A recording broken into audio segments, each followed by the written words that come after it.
Shabbat Shalom. My name is Yannah of Yashar'al, and this is Producing Fruits Ministries.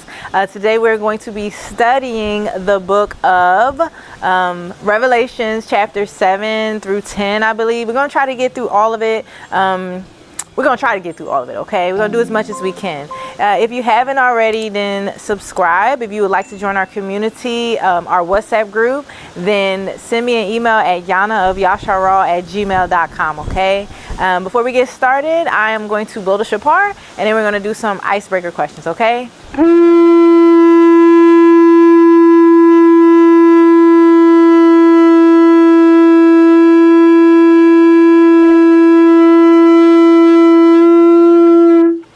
Thank you. We're starting off at 7, chapter 7. I got my highlighter. Wait a second. I got my highlighter. Tell me when to go. Alright, open the book. Give me a second. Okay, go ahead. Okay, this is Revelation chapter 7. I'm reading from the Sefer. And after these things, I saw 4 angels standing on the 4 corners of the earth, holding the 4 winds of the earth, that the wind should not blow on the earth, nor on the sea, nor on the tree, any tree. And I saw another angel ascending from the east, having the seal of the living Yahuah. Can I stop? And quick? he cried. Can I stop you? Mm-hmm. It just came to my mind. We should pray first because we were studying something. Oh yeah, sorry. Yes, definitely. Okay, definitely. Ready? Okay, I'm just gonna pray. Okay, Father, thank you, Abaya. Thank you, Yahuah, for another day, Father. Thank you for everybody. Thank you for this community. Thank you for all of your favor and your love that you give us, Father. I thank you for all our brothers and sisters in HaMashiach. We ask you, Father, please speak to me, y'all. We ask you, Father, to please guide this study. Bring any revelations to us that you want us to understand. Reveal to us whatever it is that you want us to understand. Reveal the truth to us. We just ask that you please just continue to guide us, Father. That's what your word says. You'll guide us through the cycles of righteousness for your name's sake. And you will guide us to, all truth, your Ruach of Yahuah. So we just say thank you. We just want to say thank you. And we praise you, Father. And we give you all the praise, all the glory, all the honor. In the name of Yahusha HaMashiach, so be it. Oh, and please remove any false doctrine that we may have. And please get us out of any... get rid of any unbelief, Father. Get rid of any what was I thinking?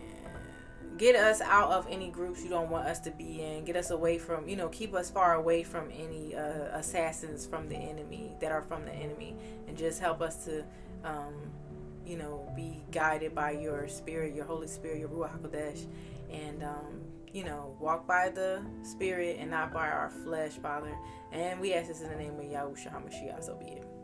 Okay, go ahead, Mom. Sorry. So be it. Shall I start from the beginning or start where I left off? Sure, yeah. What do you want me to do? Just start from the beginning, I guess. It wasn't that far. Okay. Well, it's chapter 7 in the Sefer, Revelation chapter 7. And after these things, I saw 4 angels standing on the 4 corners of the earth, holding the 4 winds of the earth, that the wind should not blow on the earth, nor on the sea, nor on any tree. And I saw another angel ascending from the east, having the seal of Yahuah, of the living Yahuah. And he cried with a loud voice to the 4 angels, to whom it was given to hurt the earth and the sea, saying, hurt not the earth, neither the sea, nor the trees, till we have sealed the servants of our Yahuah in their foreheads. And I heard the number of them which were sealed, and there were sealed 144,000, all of the tribes of the children of Yashar'al. Of the tribe of Yehudah were sealed 12,000. Of the tribe of Reuben were sealed 12,000. Of the tribe of Gad were sealed 12,000. Of the tribe of Asher were sealed 12,000. Of the tribe of Naphtali were sealed 12,000. Of the tribe of Manasseh were sealed 12,000. Of the tribe of Shimon were sealed 12,000. Of the tribe of Levi were sealed 12,000. Of the tribe of Issachar were sealed 12,000. Of the tribe of Zebulun were sealed 12,000. Of the tribe of Joseph were sealed 12,000. Of the tribe of Benjamin were sealed 12,000. After this I beheld, and in a great multitude, which no man could number, of all nations and kindreds and people and tongues, stood before the throne and before the Lamb, clothed with white robes and palms in their hands, and cried with a loud voice, saying, Deliverance to our Yahuah, which sits upon the throne, and unto the Lamb. And all the angels stood round about the throne, and about the elders and the 4 living creatures, and fell before the throne on their faces, and worshipped Yahuah, saying, So be it, blessing and glory and wisdom and thanksgiving and honor and power and might be unto our Yahuah forever and ever. So be it. And one of the elders answered, saying unto me, What are these which are arrayed in white robes? And whence came they? And I said unto him, Sir, you know. And he said to me, These are they which came out of great tribulation, and have washed their robes, and made them white in the blood of the Lamb.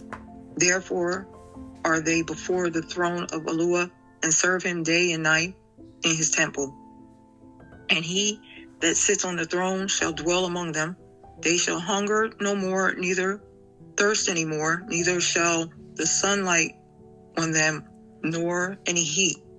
For the Lamb which is in the midst of the throne shall feed them, and shall lead them unto living fountains of waters. And Yahuah shall wipe away all tears from their eyes. I'm done. Thank you, Mom. Any thoughts, questions? Yes. Okay. So when I was reading this, I made this connection from verse 9, the beginning, where it says, after this, a multitude of what he saw, a great multitude. And that directly goes to where the answer was, these are they which came out of the great tribulation. So I was like, when is this? Because it kind of confused me, because this is at the time that they're sealing up the 144,000, and he looks, and these people are already there. So that sounds to me like before the sealing of the 144,000, this great multitude is already there around the throne. So I just kind of circled that and wrote, when is this? Because what do you all think about that? Like, he's saying that when they're getting ready to seal them, he looked and he saw a great number of people of all nations, and then these were revealed to be those who had come out of the great tribulation. So that sounded to me like the great tribulation is before the sealing of the 144,000.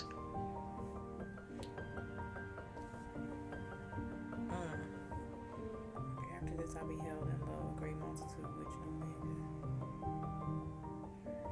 could. Wait, say it again. You said it sounds like the sealing is... It sounds like the tribulation is before the sealing of the 144,000. I kind of feel like the tribulation can be going on because like I think when people think of the tribulation, I mean the book of Revelation, we think of it happening in like order, right? But I think multiple things can be happening at the same time. I mean, that's just what kind of I got. I don't know. Okay, that makes sense. Yeah. Because I think I'm still thinking like this great tribulation. Yeah, I guess it could be just those, because it says these are they that came out of great tribulation and have washed their robes and made them white. So I guess it doesn't have to be a certain period of time. It could have been that they just went through a great tribulation. Mm-hmm. And then, well, I know I see hands. I'm going to be quiet. I think it was Yahuah first and then Tessa. Am I right? Yeah. Okay, go ahead. Yeah, when I was reading it, I wasn't sure, but I think when we go a little bit further down, it kind of makes it a little bit more where it seems like the 144 gets sealed, and then, at a certain point, stuff starts happening after then, because certain stuff's restrained until before they're sealed. So I think from what I was But those people are already there. It says the great multitude was already right there. He saw it at the same time. Right, but I'm not sure if when he's seeing them, like, because time doesn't exist to, to them differently. So he might have been seeing them that's going to be there, but they weren't there yet. But time doesn't have the same, time. Abba created time, so that's why I was wondering about that. Like, he saw those, and those people are going to be there, but it might not have been right at that time, you know, when that happened, but it's going to happen, but I'm not sure. That's just kind of all I was thinking. I was like, I was wondering. Yeah, and it does say 9 does begin by saying after this. Yeah. So yeah. So that's what I was thinking. I was like, the time, it didn't give you a specific time frame between them, but I know when we read a little bit further, you know, they get sealed and stuff gets restrained until the 144 are sealed. So I'm kind of seeing where it looks like the time they're happening around the same time, but it's not like, you know, the space between it is just kind of, we don't have a clear definition of the space, but from what I see, they get sealed and then stuff happens, and then it just lets you know that there's going to be a multitude after this. And I think that multitude is what it's referring to when we get further on. But I'll read the next chapter. Yeah, that helps, because I just, as I was reading, I was like, oh, wait a minute. It made me stop and write that down. So I just wanted to bring it up. All right, y'all. I just want to mention this real quick. I saw this. I ain't trying to confuse nobody. Pray about this, okay? And then Tessa, you go. I just want to say this. I saw this video. I don't know if I watched the whole thing, but it was basically, y'all know Daniel V712. I think that's his channel name. There's some verses, I think, in Genesis, I want to say, but specifically, I think Revelation, that may be out of order. Like they moved them. Do y'all know what I'm talking about? Has anybody seen that video before? I saw that video and he did say that. Yeah. So yeah. Well, somebody's comment. Yeah, and then I looked it up, and this is what it says. It says the book of Revelation is generally not written in a strict chronological front to back sequence. Instead, it is structured as a series of overlapping visions and I don't even know this word. Parenthetical flashbacks. I don't know, cause it's like there's been a lot of translating and stuff, so I'll definitely pray about that. But when I find that video, I'll share it with y'all, cause I think that could be an issue with time. But go ahead, Tessa. So this chapter 7, for me, it explains, first of all, it explains about, and I got to be careful how I say this. It explains, you know, how you always hear, when they talk about a certain place, how it's going to be 144,000, you know, people. Mm-hmm. Well, this definitely breaks it down where it says it's not going to be 104, you know, it's not going to be 144,000 of Judah, right? Mm-hmm. It clearly states the different tribes. It's going to have 12,000. Yeah. So if people would just read that, they would see that when these people are saying that they're wrong. That's false doctrine. Mm-hmm. And being in Christianity, I didn't even realize that. You know, we all think that these people are the chosen, and that's where the 144,000 is going to come from. But Jacob, he had 12 sons. He didn't just have Judah, you know? So that stands out to me from this chapter, is very important. And the other thing is, and I've mentioned this before with y'all, that when it says a great multitude, but then it says a remnant will be saved, I have a hard time connecting those two together. I'm not understanding where that comes in at, you know? If it says a remnant is going to be saved, and then he says he saw a great number, a multitude, because the conversation I told you guys a while back I had with my sister, and we were having that disagreement, and I brought something up. I said, well, we need to be set apart because only a remnant going to be saved. And she came back with, well, no, it says a multitude, a great multitude that no one could see that he saw, not just a remnant. So I didn't really have because I'm confused. Well, the remnant of Yashar'al, the multitude is of all nations and tongues and people. So those are two different groups. I know how I can answer that, right? I looked up the original meaning of remnant, right? So it says remnant originally means that which is left behind or a remaining portion. We are the remnant because there's been a whole lot of Yashar'al. There's been a whole lot of Jacob, right? But we are like the end, like what's left, I guess, after all of our punishment and stuff like that. I mean, that's what I get out of it. What do y'all think? So you're saying so what's left, which is us, I guess that's all left on the earth. That's the remnant, and then after that, I mean, because words evolve. Like it says English word remnant, whatever, which evolved from the Old English remnant, the present participle of remanure, whatever, meaning to remain or to stay behind. So like that's why I think I most of the time I go towards what was the original meaning of this word. Like, what does this word really mean? You know, because these words can have these words evolve. Like I can think of what was that, freak or something. I think I told you before, freak originally meant bold, like to be bold. But if you think of the word freak now, it's like something nasty, sexual. Like, so I think when I think of the word remnant, I think of what's left over, not necessarily a small amount. And it could be a small amount, but still be a lot compared to the big hole that it was. Because he said Jacob is going to be, as the sands of time, but only a remnant, So compared to what it used to be, which it was so many, it might not be that many now, but it still could be a good amount, So I'm kind of confused, I think. Go ahead. Well, when you think about that, a remnant, because what comes to mind is, okay, back Noah, there was only 8 saved, right? True. So that was a small number that was saved. So when you take it back there, and like Catrice says, she's saying it refers to Yashar'al. So, and the great multitude is other nations. So I guess link it that way. I don't know. Yeah, it still was pertain to Yashar'al, though. I'm not talking about the unnumbered amount. I'm just talking about Yashar'al.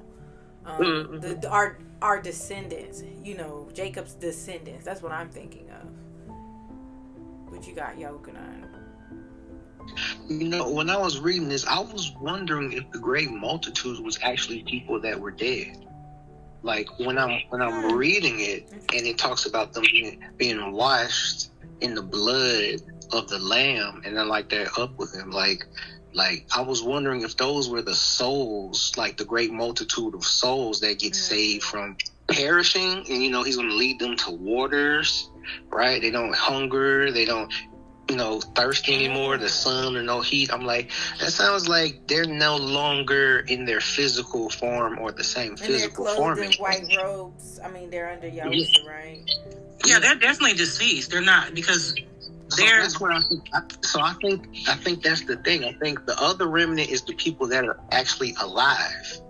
Like, I think there's a remnant that they talk about that get saved, that get the inheritance of the land in the physical, but then there's the other remnant that's eternal salvation. I think there's two parts to it. You got the physical and eternal salvation. So you got the ones that physically get saved and get the land and get rebuilt back into a nation and gather together. And then I think there's also the eternal salvation, where those that pass away, but if they, live righteously, they did all the things, that they don't perish, they live, and they get to live everlasting life, and they get to come back during the resurrection. That's kind of how I see it, but I don't know. What y'all think? I don't think that we're there yet on this chapter. I think that this chapter is talking about when this trumpet blows and what's happening then, because then the next trumpet is the 7th seal. So when because it's not in order, that's why I think they're referred when they talked about I think the trumpets are in order. When they say the first trumpet, second trumpet, they wouldn't blow the 7th one and go back and blow the 4th one. Yeah, you talking about what I was referring to earlier, because I don't know which scriptures he was talking about, but it is in the book of Revelation. See, that's what I'm saying. Like, I think when it's talking about the great multitude, it's talking about the souls, all the nations from all the different times that get out of the great tribulation and other tribulations. I don't think it's talking about just one group, but all of them. That's what I think. Are you talking about like from the beginning of time? Okay. Yes. That's what it seems like to me. It's talking about the people in, the coming tribulation, and the people already throughout all time. It's talking about that's the great multitude from all the nations. That's what it seems like to me. But I don't know. Maybe not. But that's kind of what I'm thinking. No, I agree with you on that. I think that this multitude is made up of all people who were washed in the blood of the Lamb. Everybody who made it out of tribulation. I don't think it's just the end times people. I agree with you. I think it's all the multiple people. Generations. Yeah. Yeah, I agree with that. Because they wouldn't just be left out just because they were born early. And just think about this. We had our people, we had disciples. They were going through, like, in that time, right? They were going through tribulation as well. They were going through things as well. I think we think of, like, the Great Tribulation as, like, just, like, at the end times, right? But what if we've been in the end times for a while? You know? What if we... I think so. I think that's what it is. We kind of combine. A lot of times it gets kind of combined as one singular event, but it's talking about the entire existence of everything, I think. Yeah. Like even the day of Yahuah. I mean, it says like there was a day of Yahuah before when he was getting, Yashar'al and putting them, I see your hand, Mom. And he was putting, his wrath upon them. So he was calling that the day of Yahuah as well. So I think there's a lot more to it. Go ahead, Mom.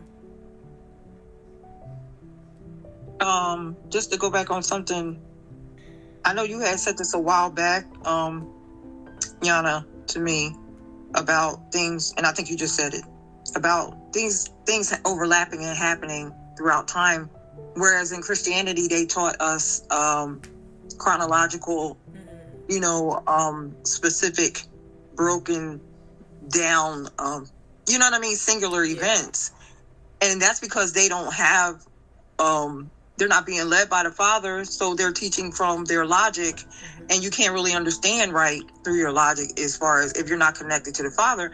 So we've been taught that this is like events in certain order, whereas, like you said, it can easily, especially with the Father being all-powerful, all-knowing, all-capable of anything, like literally we've been in, it seems like we've been in Revelation the whole time. Like even Jacob's trouble. I think like somebody was saying that Jacob's trouble is about to start or something like that. But I think we've been in Jacob's trouble, because wouldn't Jacob's trouble technically be in like when we went into slavery and stuff like that, when we got scattered? Like, isn't that Jacob's trouble? We're amongst these people. Like, I mean, y'all let me know, but that's what I think. I mean, you ask any of us, our people, they would say we've been in Jacob's trouble since we were born. Yeah, we've been in trouble. Yeah, we've been in trouble. Yep. So, yeah, interesting. Anybody got anything else for this chapter 7 before we move on to chapter 8? Oh, go ahead, Ingrid. So remember, Jacob blessed Joseph's sons. So I see Manasseh here, but I don't see, because he blessed both of them, right? But I don't see, what was the Ephraim? Right? I'm glad you mentioned that. That was another thing I wanted to talk about. I'm glad you mentioned it. What if we found a discrepancy? Huh? And also Dan is missing too. Yeah, right? But Dan got kicked out of the Dan covenant, was removed. though. Yeah. Yes. Say that again? Dan got removed. I know, but I think it's worth discussing. Like, let's do that. Dan is missing, and Ephraim, I hope I'm pronouncing that correctly, is missing, but Manasseh is there. I didn't realize. And Joseph is listed instead of Ephraim. Joseph is there. Whoa! But I listened to a sermon where Dan was put back in. I listened to a sermon where this guy was saying Dan was put back in. The scripture. He's not in the 144,000. He's not in the 144,000 though. We gotta investigate. He was taken out though, that he was put back in. Wait a second, that sounds like the Lion Pen of the Scribes. What's going on? I'm glad you brought that up, Ingrid, because I wrote it down to talk about it, but I forgot. Yes. I found it very strange that it said Joseph and Manasseh, and I was like, why did they say Joseph instead of saying Ephraim? And I looked it up, and it said it was to show Joseph's double portion, because he got a double portion because Reuben was no longer considered the firstborn. So, but that was just me Googling, so I don't know how true that is. Y'all but I thought it was strange. This. Oh my goodness, this is some serious stuff right here. Ingrid just brought up. This is interesting because I did notice the order too, and it was kind of like they said Yehuda before Reuben, but Reuben was right after him. And then when you look what Joseph is, that's where he was actually born. He was born before Benjamin. So, but Benjamin was right after him. So I noticed that was interesting too, when how they named different sons and different tribes when they put it in there. But I also, we hadn't got to this point, but I also see where Dan isn't there. But then when they name like gates, I think Dan still has a gate. So, that sounds like someone's lying then. Like, doesn't that sound like they might have changed something over here? Like I said, I think it could be to emphasize something. I don't think necessarily it's a lie. I think it could be to emphasize something. And I didn't even think about the order, the birth order. That is a good observation, Yahuah, because that's interesting. Why is Manasseh after Naphtali? Mm-hmm. Yeah, it was very interesting when I noticed that. And but yeah, like that is. I don't think they're lying. I think it represents something. Okay. Yeah, it's calling our attention to that. Okay, well, we must investigate. Anybody got anything? I think even Ezekiel, when Ezekiel kind of mentions the gates, I have to figure out. I have to go. I don't remember which chapter it was, but Ezekiel kind of names the gates too, and Dan's in there. Because where's the scripture that says why he was removed? Like, why do we... Exactly. So why isn't there something explaining to us why he was removed if he was removed? It warrants a discussion. Yeah.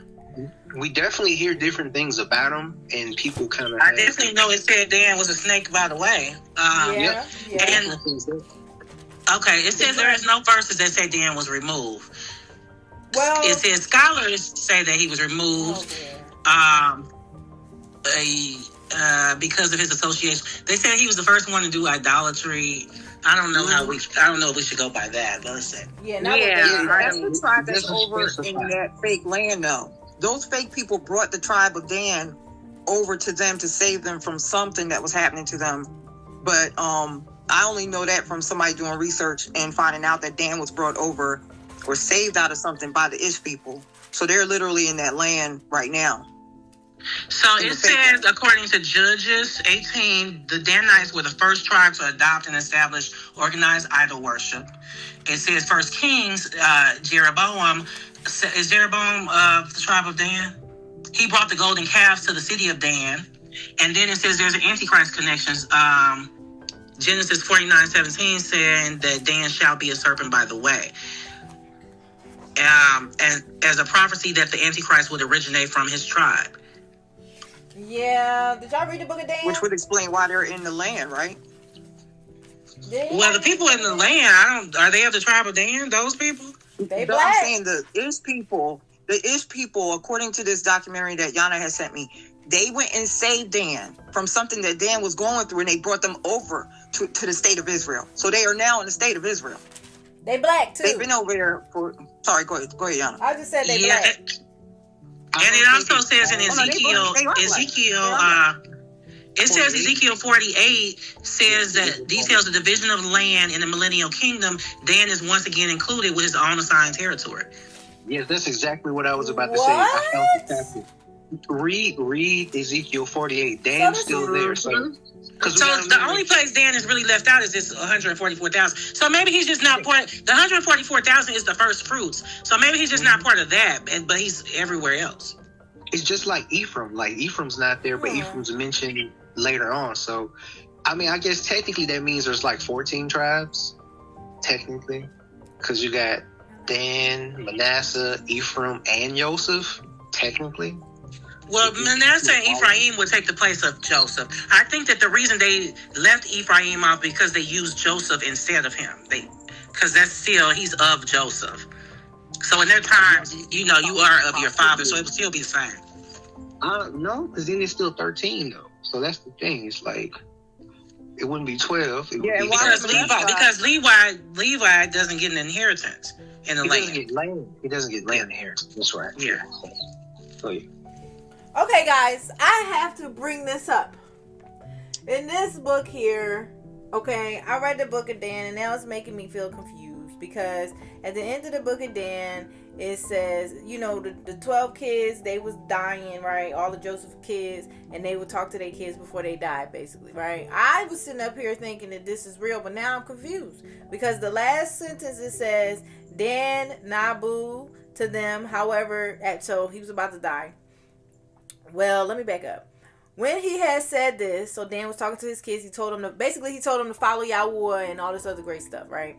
And then it says, when he had said this, he kissed them and slept an eternal sleep. And his sons buried him, and later they carried his bones to be near Abraham, Isaac, and Jacob. Dan Nabu to them, however, that they would go astray from Eloh's Torah, that they would be estranged from their inheritance, from the race of Yashar'al, and from the patrimony, and that is what occurred. So I'm confused. Like, is this not real? Is this not true? Because we're comparing. Well, we can read the Ezekiel 48, but what's confusing about it? Like, we gotta remember that, you know, there was good and righteous Danites too. That's true. So that's the thing. Like, even he has a gate and everything. We gotta remember, Dan's going to be there. The original Dan's going to be there, and all the righteous Danites is going to be there too. So, you know, it just depends on what happened to the tribe later on. You know, they might have to, because I've seen some other places where it kind of talked about through Ephraim, a lot of tribes were going to become, you know, come into the place through Ephraim. So some of these tribes may be combined into Ephraim's tribe. That's another possibility too. Why, you know, so I don't know. It might, like, you know, different Gentile nations and whatnot, because eventually, you know, they become part of the tribes that they're sojourning with. So that's another possibility as well. Serious questions raised today. Wow. I mean, it does, when it comes down to it, we do know that there's 144,000, and they're not all coming from the tribe of Judah. Yeah, that's what Tessa wanted to emphasize. Yes. So somebody thought that? Why would they think that? Because that's what they push. That's what they teach you in Christianity. That's what they teach. They teach that they all come from Judah? What, I mean, like, you know what I'm saying? These people claim to be from Judah. People. Yeah. Oh, you saying because they saying that they all Judah? I didn't think they were all saying they were Judah. I just thought they just call themselves Jewish, like blackish, grownish, like you. I didn't think that they were relating the word Jewish to Judah. That's what they because yeah, no, I don't think they actually they don't, because some of the Jewish people, they say they're from different tribes. They'll say they're from Benjamin. They'll say that, yeah, they don't think that they're all Jewish. I mean, they don't think they're all Judah. Yeah, they'll ask each other, like, what tribe are you from? Yeah, if you listen to just like Jewish celebrities, like, they'll say that they're from different tribes. They don't think that. I don't think they're putting the term Jewish to Judah. I'm saying Christianity teaches that. Maybe not that, but Christianity teaches it's going to be all from. Oh, for sure. But that's because they don't read the Bible. Right. They clearly didn't read it. It was very clear. I also noticed that Christianity never, like, the whole time I was there, they never talked about the millennial reign. I never knew nothing about it. Because they were going to be raptured, and there's no need, you know, like they. Yeah, I was like, all these people been in church their whole life. I ain't never heard nothing about the millennial reign. Yeah, me neither. That's the truth. Yeah, that's crazy. This one guy, this pastor that's a friend of mine, when I mentioned about that, he said, well, could that have been figuratively? No. Well, a lot of them like to say figurative. I would have been like, no. Actually, they brush a lot of stuff as symbolism, because every time I used to say things about the book of Revelation, they were like, well, that's just symbolism. So they pick and choose what they want to be symbolism. Like, it doesn't make any sense, because if it was figurative, then his coming back would be figurative, because he would come back to reign. So what are you talking about? That doesn't make sense. Well, I think they think. But they said that he's already reigning in your body. I can't even hardly say this stuff. I can't even hardly say this stuff. Because why would they? If the Messiah, they do say he's already reigning right now. That's what they said. No, none of the nations have been judged. They just making up stuff. So let me get my microphone. Listen, guys. Okay, I'm trying to figure out how come, like, if they're going to heaven, right? Are they not waiting on the Messiah to come back because they're waiting to go to heaven? I don't understand. They say that when they get caught up in the rapture, that's when they go to heaven. Yeah, but what about the return of the Messiah? They think he comes back. He come at the same time. Remember, they beat him in the air. Yeah, that's what it so says. So they going up and he catches them up in the air. Yeah, they going up, he coming down. Interesting. Stop it, Catrice. Tell started it. Yeah, I'm telling you, if I would go to church one day, I think I would be in there cracking up. Ooh. That's sad. This is a shame. I'm sorry. You guys want to read chapter 8? Let's go. Yeah. Okay, go ahead. Go ahead. Y'all working on. Wait, can I go get some water real quick? Of course. I know this is in the middle. I'll be right back. Go ahead. So I was looking at chapter 21, where they're talking about the gates. And they just say the 12 tribes. They don't mention the names. I don't think Dan is anywhere in Revelation. Oh, does it not say the names? I thought it said the names of the gates. It does, I think. We'll wait till we get there. I don't want to skip ahead. Yeah, on I'm going to look real quick. I don't see the names. I'm going to look real quick, but I won't say nothing. Okay, all right. We can look at Ezekiel, though. We look at Ezekiel 48. Okay. Because on there it says, we can look at that.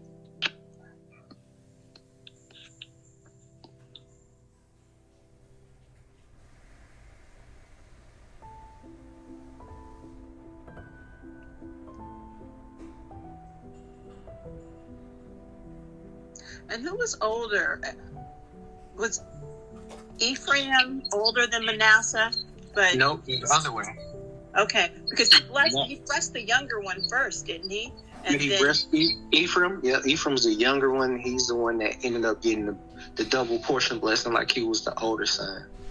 And just like, Reuben was older, but it went past him because of his transgressions. right.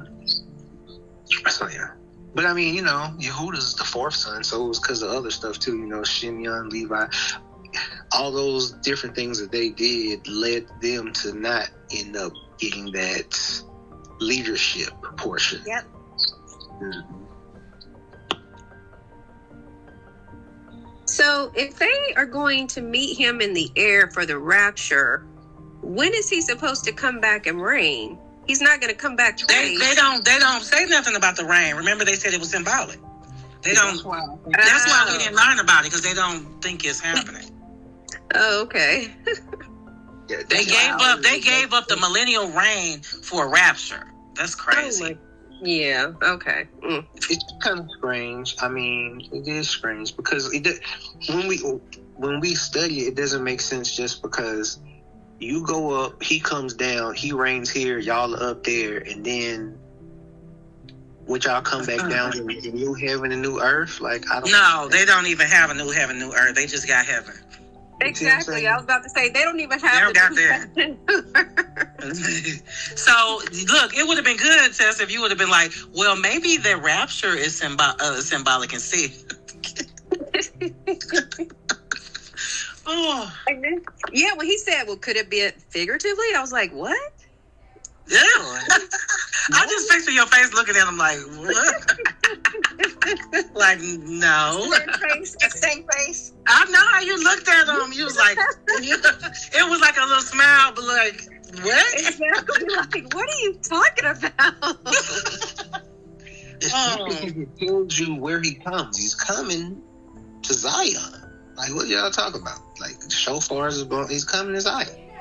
Feet's gonna, be on Mount Olives. Like, it's gonna split. Like, it tells you specifically on earth where he comes down after he comes back from the clouds, and where the first places he's gonna be at. That's not figurative at all. It's like very specific at what he is gonna be first. Can I just say something? From what I've been told, the tribe of Dan did something horrific, and that's the reason why they're not included in Revelation 7, in the sealing of the 12 tribes of Yashar'al, as far as what I know.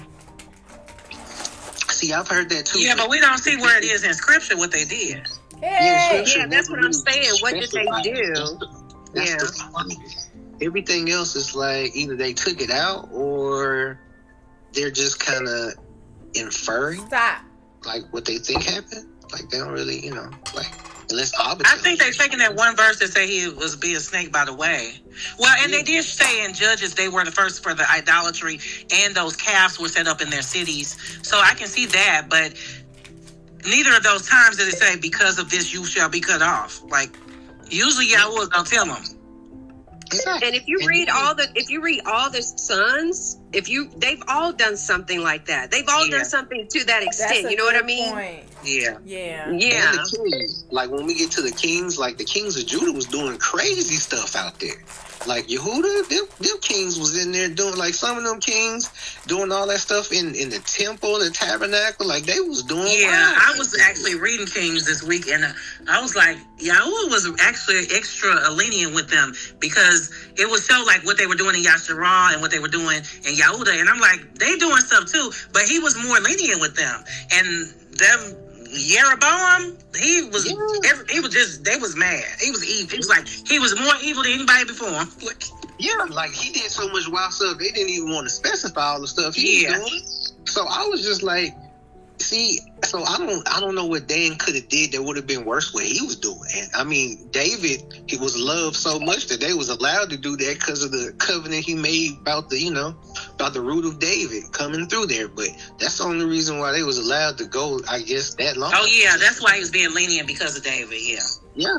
If David wasn't a man after his own heart, they would have got kicked out way before then. Mm-hmm. So we don't know for sure. Sorry, guys, go ahead.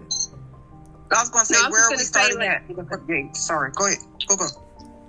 I was just going to say, reading Kings, that you see that there's a lot of horrific stuff in our lineage. Oh, yeah. And so they were not taken out. So I just want to see where they say what Dan did to be taken out, because like I said, I was heard he was put back in. I will have to listen to that sermon again, but yeah, he was, yeah. Even when we think of Benjamin, like what happened that they almost got destroyed as a tribe. Yeah, they was acting a fool. Yeah, like that was atrocious what he did. Like, yeah. Then they wouldn't even give the person up. They're like, nope, we gonna fight for this. No, what? Exactly. They said snitches get stitches. They almost all of them got killed though. They should have did the righteous thing. That was the first time Yashar'al said snitches get stitches. Yahuah said no. Y'all playing, huh? Okay. Oh, that's funny. So, but, we don't know for sure. Is that where our conclusion? We don't know for sure if they really got kicked out. We don't have the original no, we don't know. That's the problem. We don't know. They stole them. Oh, but while you were gone, Ingrid brought up that we said we'd wait till we get there. But I'll just say in verse 21 is when it lists the 12 gates, it just says the 12 tribes. It doesn't list each of their names. So we can't use that to say Dan was back on the gate. Yeah. Wow. But you know what? If you want to, we could go ahead and read Ezekiel 48 and then go to chapter 8 if y'all want to do that. Because that's the. Did Sister Erica have something to say, Sister Erica? Oh, I was just asking him, Tessa, where are the gates in 48? Like where does it start? What verse? Read the whole thing. Let's read the whole thing. Let's read it then. Yeah, let's do it. The whole 48? No. Is it long?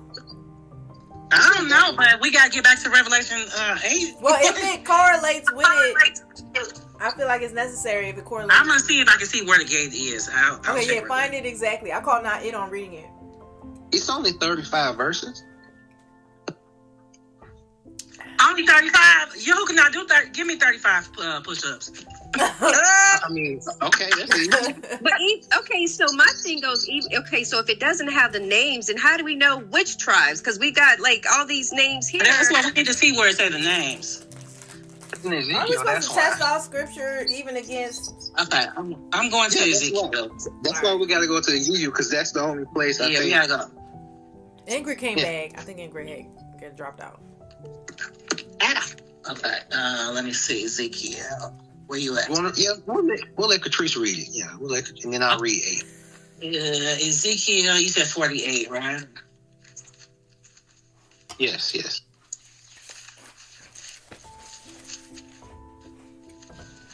Are you in the Sefer? Are you? Yes. Okay. Okay, let's see. I'm gonna go to the Septuagint to see if it's different. So at one point I heard that Dan was who's in Israel today. You know, people say all kinds of things, so who knows whether or not it's true, right? So I decided just to go out to Amazon real quick and see if there's any books on Dan, right? And it says Dan. Ingrid! You dropped, Ingrid. Oh. She'll be back. She popped back up. Okay, should I start reading it? Okay. I'm gonna give her a minute and see if she come right back. See if she come back. 10 second, Catrice. You can start in verse 30 if you want to get. Yeah, I found it from 30. Yeah. Okay. Ingrid? Yeah. Hey, It starts at 30. Is she back? No. Okay. So, and these are the goings out of the city on the north side. 4,500 measures, and the gates of the city shall be after the names of the tribes of Yashar'al. 3 gates northward, 1 gate of Reuben, 1 gate of Yehudah, 1 gate of Levi, and the east 4,500, and 3 gates, and 1 gate of Yosef, so it says Joseph, 1 gate of Benjamin, and 1 gate of Dan. So it's right there. And on the south side, 4,500 measures, 3 gates, 1 gate Shimon, 1 gate Yishakar, 1 gate Zebulun. And on the west side, 4,500 with their 3 gates, 1 gate Gad, 1 gate Asher, 1 gate Naphtali. So that's the gates. So Dan is in there. And I if do you see notice, Dan's gate 1. right? So when you look at that, you also notice it doesn't mention Ephraim again, right? And you don't. So that's another thing. It mentions Joseph again. So that's why I think they got different inheritances. Like one is like the physical land, and then they got like the gate part, but they're not taken out. They just have different things that they're getting. But I don't know. Well, these are the gates to enter the city. Right. So I think that's why the name's still there. Because when we look at the tribes that they mentioned, Joseph's mentioned there again too. But Dan's not mentioned in it when we talk about the 144. So it's interesting. I don't know. It's so complex. I see 2 hands. I'm not sure who had their hand up first.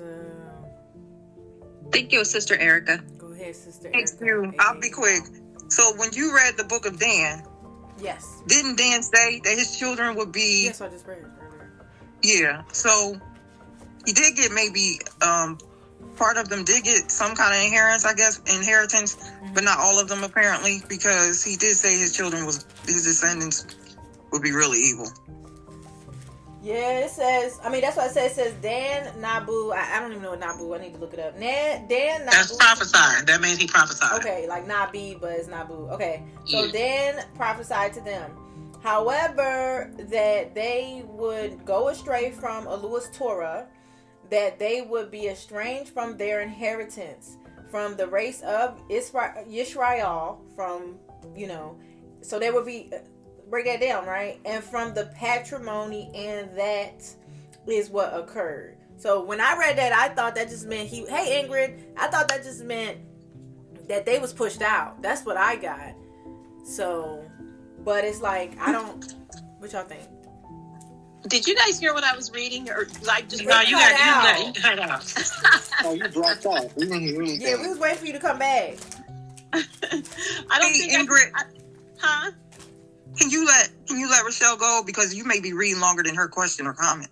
Yeah, go ahead, because I'm not going to read it, because what I've learned is that like I can't like go, and I have an older phone. My mother now is laughing at me because my phone is so old. I can't like go out to Amazon and read and also be part of this meeting. I can only do one or the other. So no multitasking. Oh, but you know what? I'll take a snapshot and post the snapshot. How about that? And if I drop out, I just drop out. But there are books out there on Dan. So. Okay, go ahead, Rochelle, and then I can read it if you want me to after Rochelle's done. I just went on Google, and it says it's because of their idolatry and apostasy. and it's believed that or proposed that the Antichrist will come from the tribe of Dan, leading to their exclusion from. That's what it says here. I don't know if it's true. I heard that before too. Where did they get that from? Do we have any scripture to back that up? They said they got it from that verse that says Dan will be a serpent in the way. But I don't know how you get all of that from that one verse. So when Jacob or Israel was prophesizing over his sons, when he said that, that's where they got that from, right? It says in 1 Kings 12 how they were idolatrous and rebellious. And Judges 18.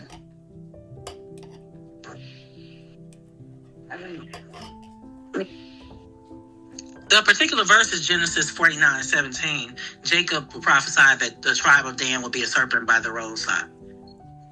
Yes. On the grasp of his brother Judah, right? On the hill, or no? No. Am I making that up? Let me go in there. You're thinking of a different one. But I know what you're talking about, though. With the serpent, that's why. Thinking of Esau and Jacob. So have we come to a conclusion that Dan is not, or Dan is there? No, I don't think we've come to a conclusion. Okay. Well, in Ezekiel is saying that it is. It says Dan, he has a gate. Then it's partial inheritance, right? Is that partial? I don't think it means that. I think it just means that there's a gate with his name on it.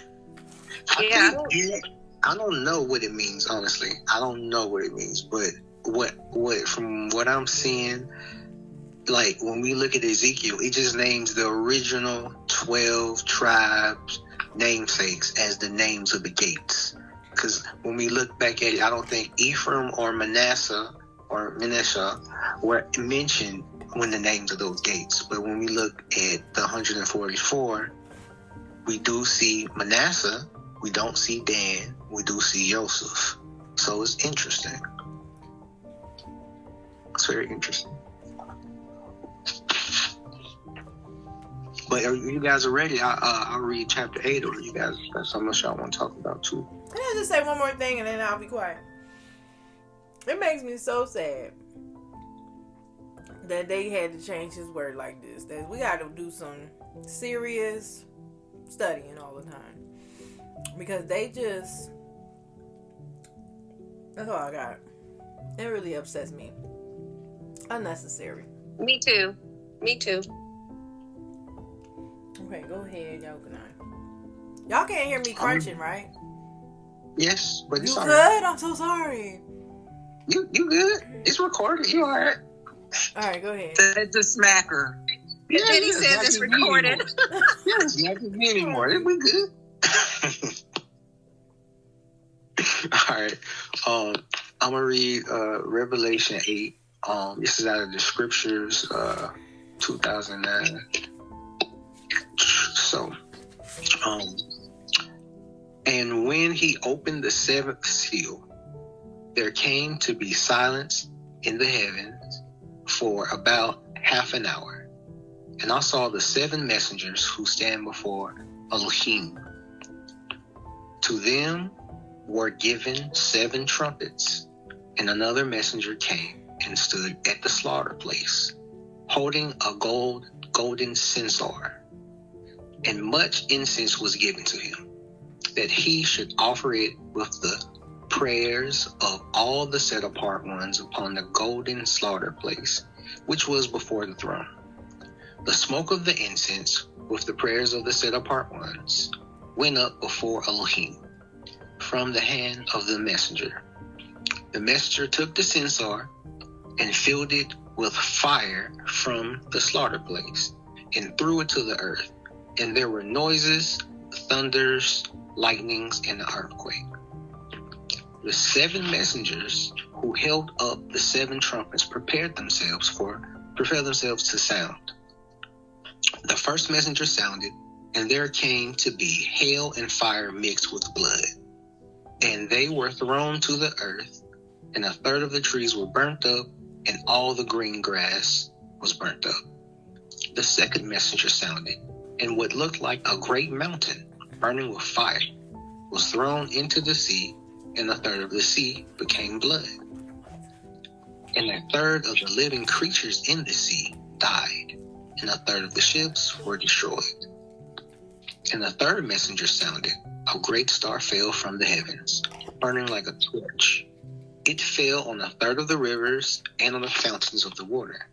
The name of the star was called Wormwood, and a third of the waters became wormwood, and many men died from the waters because they were made bitter. And the fourth messenger sounded, and a third of the sun was struck, a third of the moon, and a third of the stars, so that a third of them were darkened, and a third of the day did not shine, and likewise the night. And I looked and heard an eagle flying in mid-heaven, crying with a loud voice, Woe, woe, woe to those dwelling upon the earth, because of the remaining blast of the trumpet, the three messengers who are about to sound.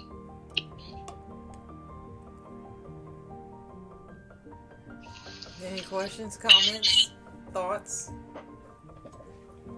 So I guess, does that correlate to a third of the population will be gone because of all the disasters Yes. removed from the earth? Yeah, and I just want to mention, I recently watched a teaching about this, and it made perfect sense that this was talking about a volcano, and they were talking about the ring of fire that's on the earth, and if a volcano were to erupt there in the ring of fire, because it talks about how, like, the sea, let me try to go to where, on the second, and that burning sea, and then this red stuff, there was like lava, and it was killing first it killed a third of the people, then a third of the stuff in the water. But it was really good how they showed that ring of fire and how they have so many earthquakes, and then if an earthquake comes in, a volcano comes after that. And that would, how populated that area is, because it has like China in there, it has California in there. That ring of fire is a large population of people, and they were saying like it would definitely kill a third of the people. The whole earth? Woe to the inhabitants. Yeah, so I looked up like a visual map of the ring of fire, and then just look at how many people live in that vicinity. It's a lot. It's not over here though, right? California is over that way. So it's like China. The Asian it's Minor. If you bring up a map of it, it'll show you where the ring of fire is. Okay, you may find a map. We would be in the wilderness by then, though, right? I don't think so. You don't think so? No. Like, you think so? What map? You bring up a map? But it wouldn't. We don't live. I don't think any of us live where it is, though. So I'm looking at this image. Let me bring it up. Visit. It's all little. Let me see if I can make it bigger. Okay, so yeah, it's north. It goes somewhat on North America plate, the Caribbean plate. Can I? So it's on the West Coast side, but it's also like the side where it's Peru, Chile, and then on the other side it has like see, they don't have the countries labeled. I'm not that good with recognizing the countries, but I know it has like China, Philippines, all of that. Japan, so I can see Japan. It says the Aleutian Islands, but they call it the Ring of Fire because they have so many earthquakes and volcanoes there. It says it's a belt of active volcanoes. This is not helping, is it? The tectonic plate. Can you see it? It's separated. When you use that map, it's separated because it would be what would be Russia and China, and then going to the United States on the West Coast and South America. So it's kind of hard to see it from there. Not even gonna work. Why they got type in Pacific Ring of Fire. See if you can get a map for that. Pacific. Oh, Patrice, I saw what you put in the message. That's kind of why I wanted to read the whole 48, because when you read that, it talks about Dan's inheritance. Yeah, the first thing. 48:1. Talks about Ephraim and Manasseh's inheritance in that too, when you read it down. So that's the interesting thing, because they don't mention those with the gates. It's interesting. But anyway, we'll get back to the Ring of Fire. Yeah, let's talk about the Ring of Fire. Okay. I think I got it, y'all. I hope this is... Come on, I don't need this ad. Oh, this tells me, when I Googled just ring fire, it gave me the major locations. So it says the belt arcs across boundaries of several continents, North and South America, Asia, and Oceania. So it gives me each one. In North and South America, it says the western coast include the Cascade Range in the U.S., Mexico, Guatemala, Peru, and Chile. The Asian portion is Japan, the Philippines, Indonesia, Papua New Guinea, and New Zealand. And the North Pacific, the Aleutian Islands in Alaska, and the Kamchatka Peninsula in Russia. So that around there, if they were saying that this sounds like there's a volcanic eruption and earthquake in the Ring of Fire, and that would kill, if it were a large one there, it would kill a third of the population for sure. Because you see how many places it touches. Yeah. Wow. Yeah, okay, that makes sense. Dang. That makes sense. Because China alone has a whole bunch of people. Population. But it's not touching Europe? No, Europe is not in. Huh. Wow. Good for you, Ezra and Janelli. But we're his people. I think they're still gonna get their kind of. Oh yeah, they still going. We look. Whoa. We got some more trumpets to blow. That's true. That's true. But I had a question about the star that. Earthquakes. I had a question about the star in verse 10, the wormwood star. Okay. So I was wondering, like, this word star that they're using, are we talking about a light from the sky? Like, what do you all think that is, and why is it called wormwood? So I know something's coming down from the sky and it's going into the water and it's making the water bitter. What do we think that is? Let's look up the word star. I looked up the Greek word for star and what they would have thought it was in Greek. But it seemed like the same thing we would say as a star. Okay. Yeah. I've been hearing wormwood a lot lately. On sermons. Yeah, and why I said the name of the store is called Wormwood. Like, we don't know a store called Wormwood. I just wondered about that because it seems, and then it's more, we're going to get another star that's falling in the next chapter. So I wanted to kind of figure out what are we thinking that is. Because, like, what we used to think, I would have thought maybe it was like an asteroid or something. But now that we know we're in an enclosed system, like, I'm wondering what would this be? I'll put my understanding. I feel like with the chapter that mentions the firmament being rolled back like a scroll, maybe those things would occur afterwards where things could be coming down from the heavens and hit the earth and cause the waters to go bitter and stuff like that. Oh, yes, that's perfect. Yes, okay. Yeah, it just says it's going to be rolled back by a scroll, like a scroll, so things could be falling down into it. Okay. Yeah, okay. That sounds great. I wonder, too, I think Shanika was about to go, but I just want to say this right quick. What have any of y'all had wormwood? Because it is very extremely bitter if y'all ever had it. Yes. I think I had it in a detox before. I have some by itself because I've just done a wormwood tea and it is extremely bitter. And if they're talking about anything like that, I understand because people that have never had it would not want to drink that at all. Yeah, you kind of wonder where they get these words from and like what do they really mean, you know? Because like I know in the first covenant, we have the actual symbols, you know, we have the original, I guess, text because they made it public. But when it comes to the renewed covenant, the second covenant, whatever you want to call it, it's like they took it and we don't have access to it. They say it was written in Greek, but it wasn't originally written in Greek. That's not even true. Go ahead, Shanika. So yeah, I originally had my hand up, but Ezra touched on what I was saying. But to help understand, and UConn, I have one. I drink wormwood practically weekly. Wormwood is a bitter and one of the nastiest herbs you can ever drink. Also, the benefits behind wormwood and what helps with wormwood kills parasites.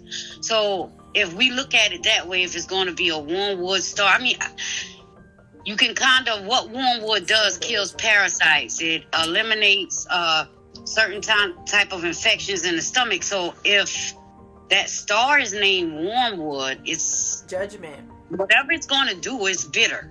That I don't know. That's just kind of what I'm getting off of it, because it's kind of what Ezra was saying. But yeah, but wormwood is a nasty, bitter herb, but it has benefits to destroy things that are not supposed to be into the body. Not to get off topic or to interrupt, but when you were talking about wormwood, it made me think about people that took that COVID vaccine. In your opinion, would wormwood be a good detox for them? Well, it would, but you would have to put other herbs with it.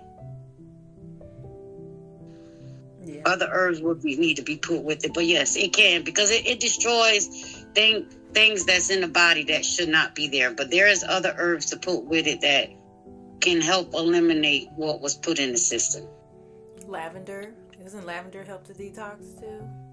Some way? Lavender is a good detox, but lavender is mostly like for calming, relaxation, help calming the nervous system, help sleeping.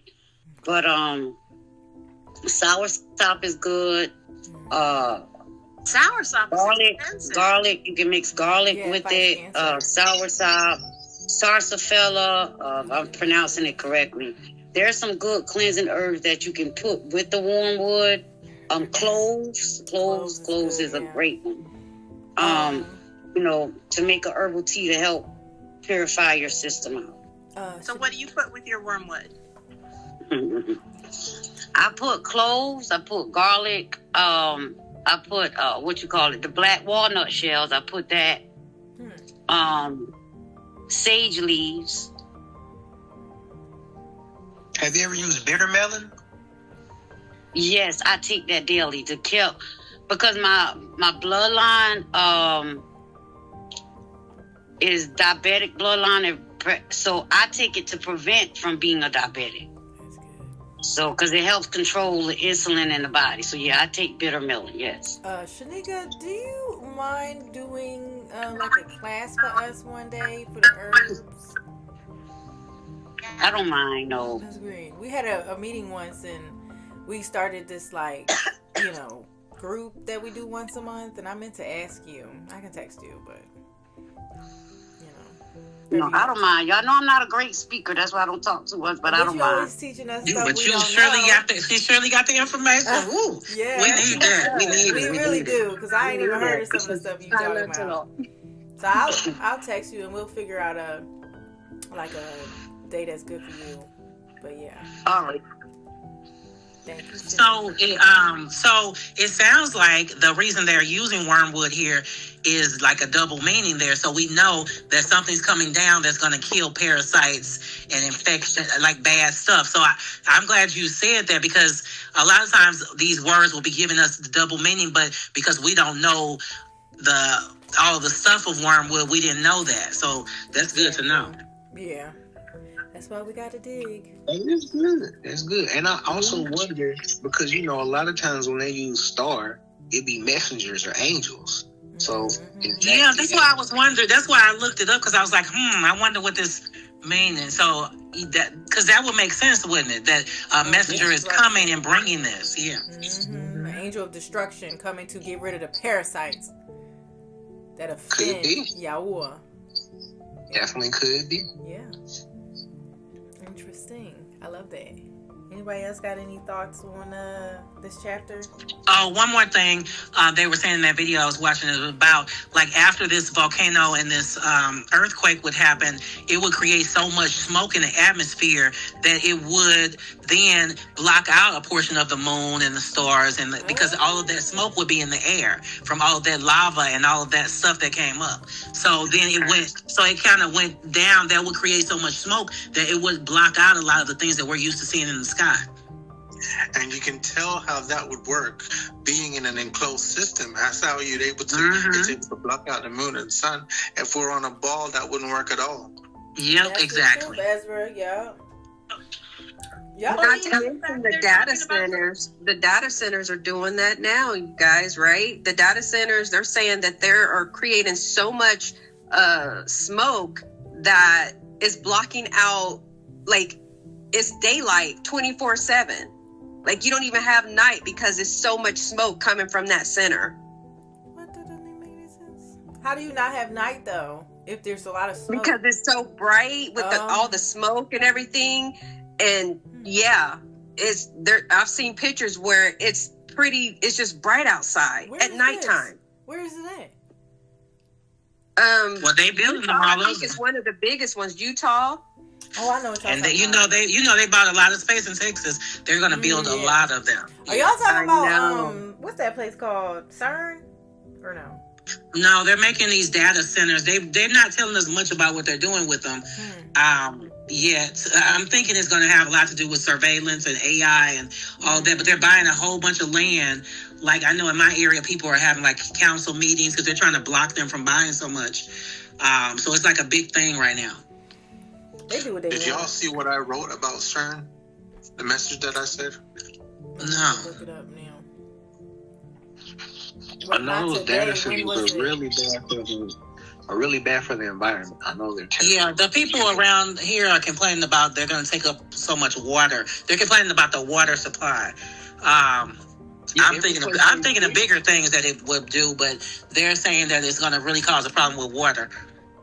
I think from every place I've seen people have problems with it, the people that agree on these things just push it through none of the places have been on board with them doing it, but the people just do it. They do it anyway. Yeah, because they're getting themselves riled up, having meetings, and I'm like, they're going to build their center anyway. What y'all talking about? That people just think they have more power than they do, but they don't. These people are showing them, because I remember watching a video where a group of people, it was voted on, and then they decided to kick off all the people that voted on it, but it had already been voted, so they couldn't stop it. So you got rid of the people, but it didn't stop them from getting ready to put your data center there. It didn't matter. They're not there no more. You're still getting the data center. Because they were just puppets. Like they were just, they didn't really. Yeah, I really think that, I don't want to take us off topic, but I think these data centers are a big step into them, like, really changing the way they control and govern. And they're going to have so much access to us because we don't know what they're doing with these centers. And they have all this data on us that they, I think it's getting ready to get bad. Once those centers are up, And Truth Unedited did a video, and they were talking about those data centers and how Trump was saying that this is his priority, that he wants to make the United States the capital of AI and all this stuff. So it's a big thing. Yeah. My speculation on it is, one, other than polluting the environment and destroying the water and causing droughts, I think they're going to use one to fund their AIs. They're going to be used to be the housing portions for whatever they need to run their AIs, for all of their drones and robots and all of their systems, for their digital system. Like, they're doing that. And I also think they're probably very, very dangerous. Probably. Whatever you do is probably very dangerous.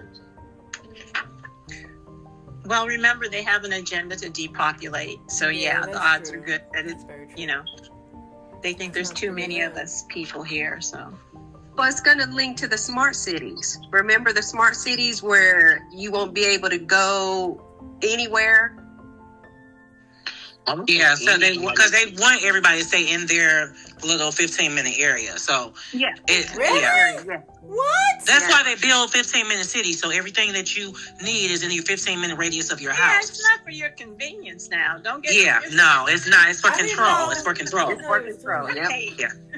And you can see it in things like how air travel. You see how they keep having issues with air travel. They're trying to create fear about people traveling because they need people to stay where they are, because you can't really monitor people if they're going wherever they want to go. Oh, I didn't even think about that. That's crazy. I've been seeing the last few years they've been creating. There's been a lot of stuff going on with flights. Like, first it was the flight attendants had to tape people up because they were trying to open the door. Then there was a crash. They keep trying to create things that make people travel less and less, and they are doing it from a fear tactic. But ultimately what they're getting at is they don't want people to move around so freely. Well, they want you to travel. They want you to travel with those what they call it, virtual reality. The elite will get to travel, but everybody else, they want you to take your vacation and you're traveling within that virtual reality. Oh, Oh, See, that's why they got rid of Spirit. Like the cheapest flights, the easiest, the most easy available flights was Spirit, and they did like no. The only planes that did not have any crashes, that was the most affordable, where more people, regular people, could go back and forth. But now they get rid of it just because we don't want you to be able to move as easily. Yeah, they got to get rid of that, because that's like number one. I bet that's like one of their high priorities. You cannot have people just going wherever you can't track them as well. Yeah, they just going wherever they want to go at the drop of a dime now. And they don't want people to leave. Like that's the other thing. Like, you know, a lot of people kind of think that like they want to build a border to Mexico and build a border to Canada. That's not to keep people out, right? That's to keep you from leaving. That's to keep us in. Keep you in. Look. That's to keep us you think you keep people out, you keeping yourself in. That's crazy.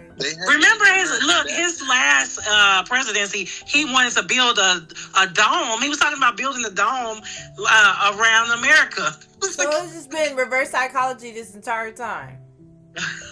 Yes. The prison.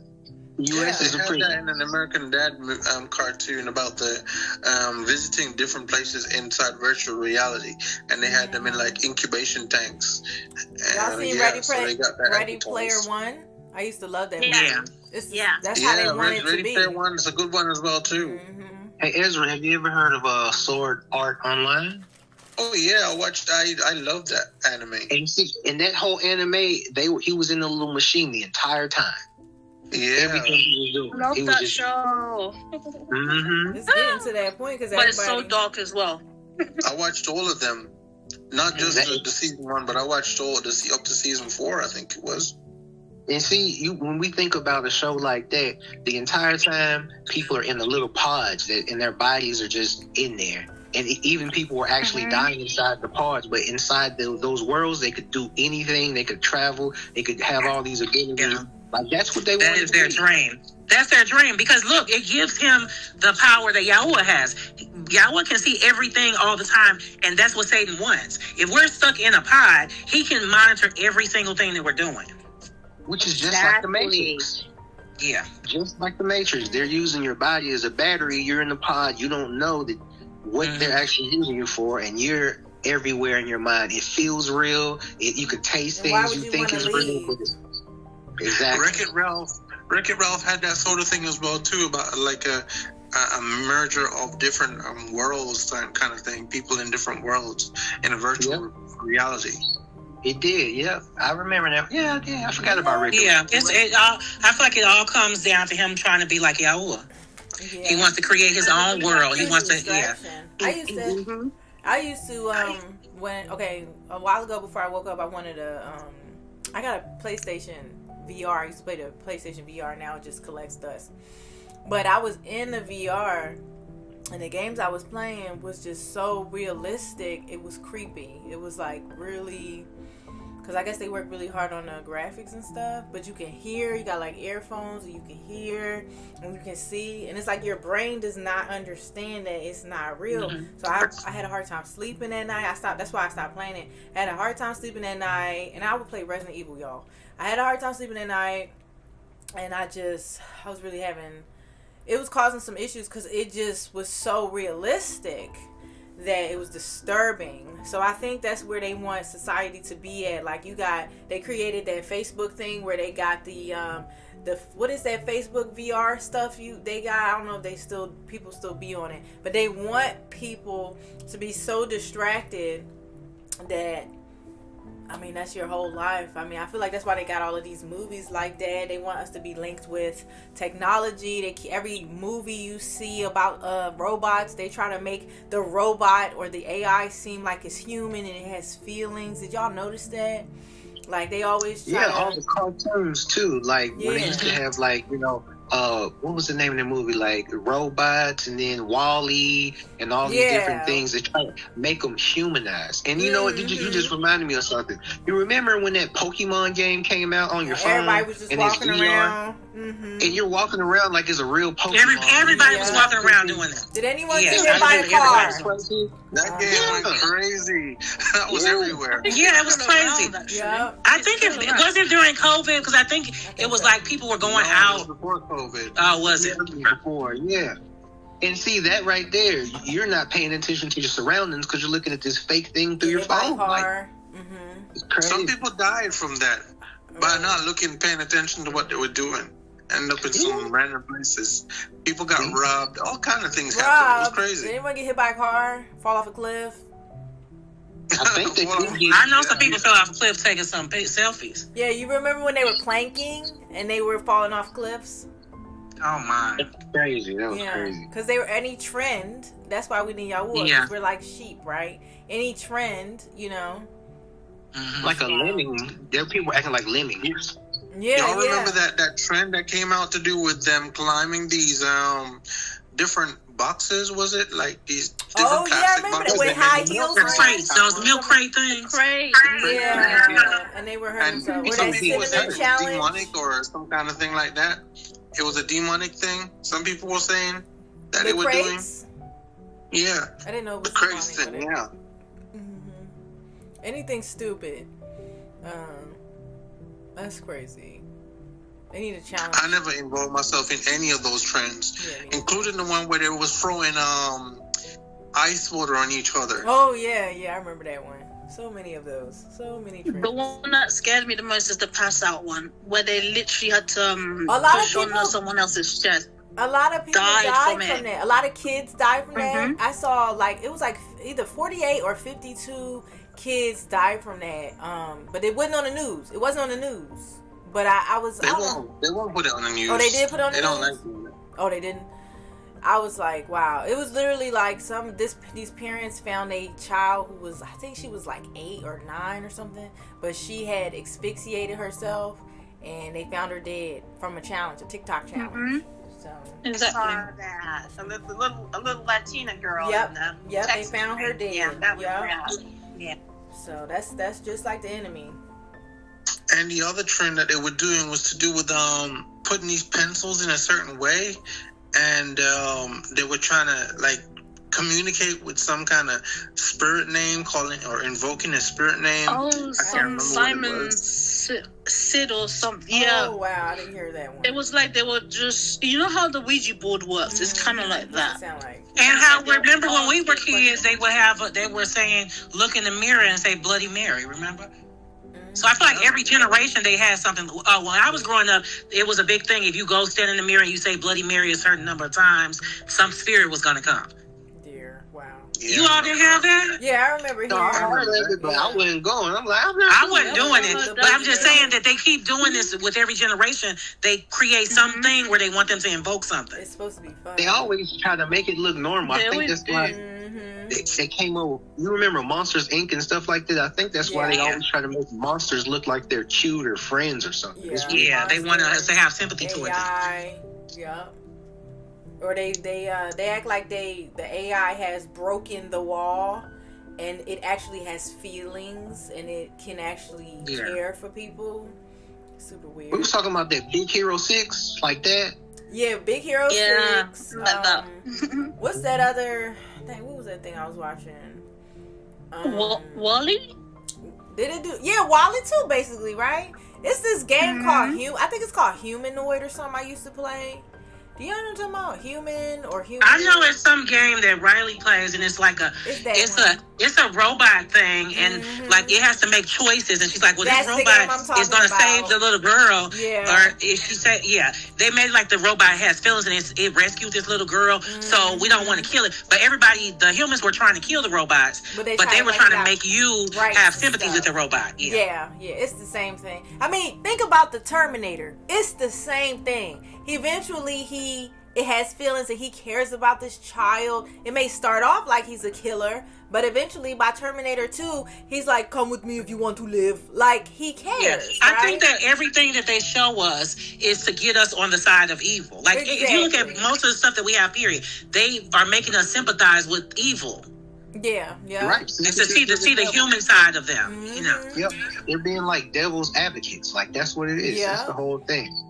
And these are not. Oh, sorry. Go ahead, Mom. We was getting out of hand. Go ahead, Mom. Mom. Oh, there you are. Oh, I was just going to say, do y'all want to go read 9 or? Oh yes, sure. Let's do that. Because y'all was having a good time. Who's next? y'all want me to read 9? Or, yeah, go ahead. Okay, and then somebody think of who wants to read 10. Okay, here we go. And the fifth angel sounded.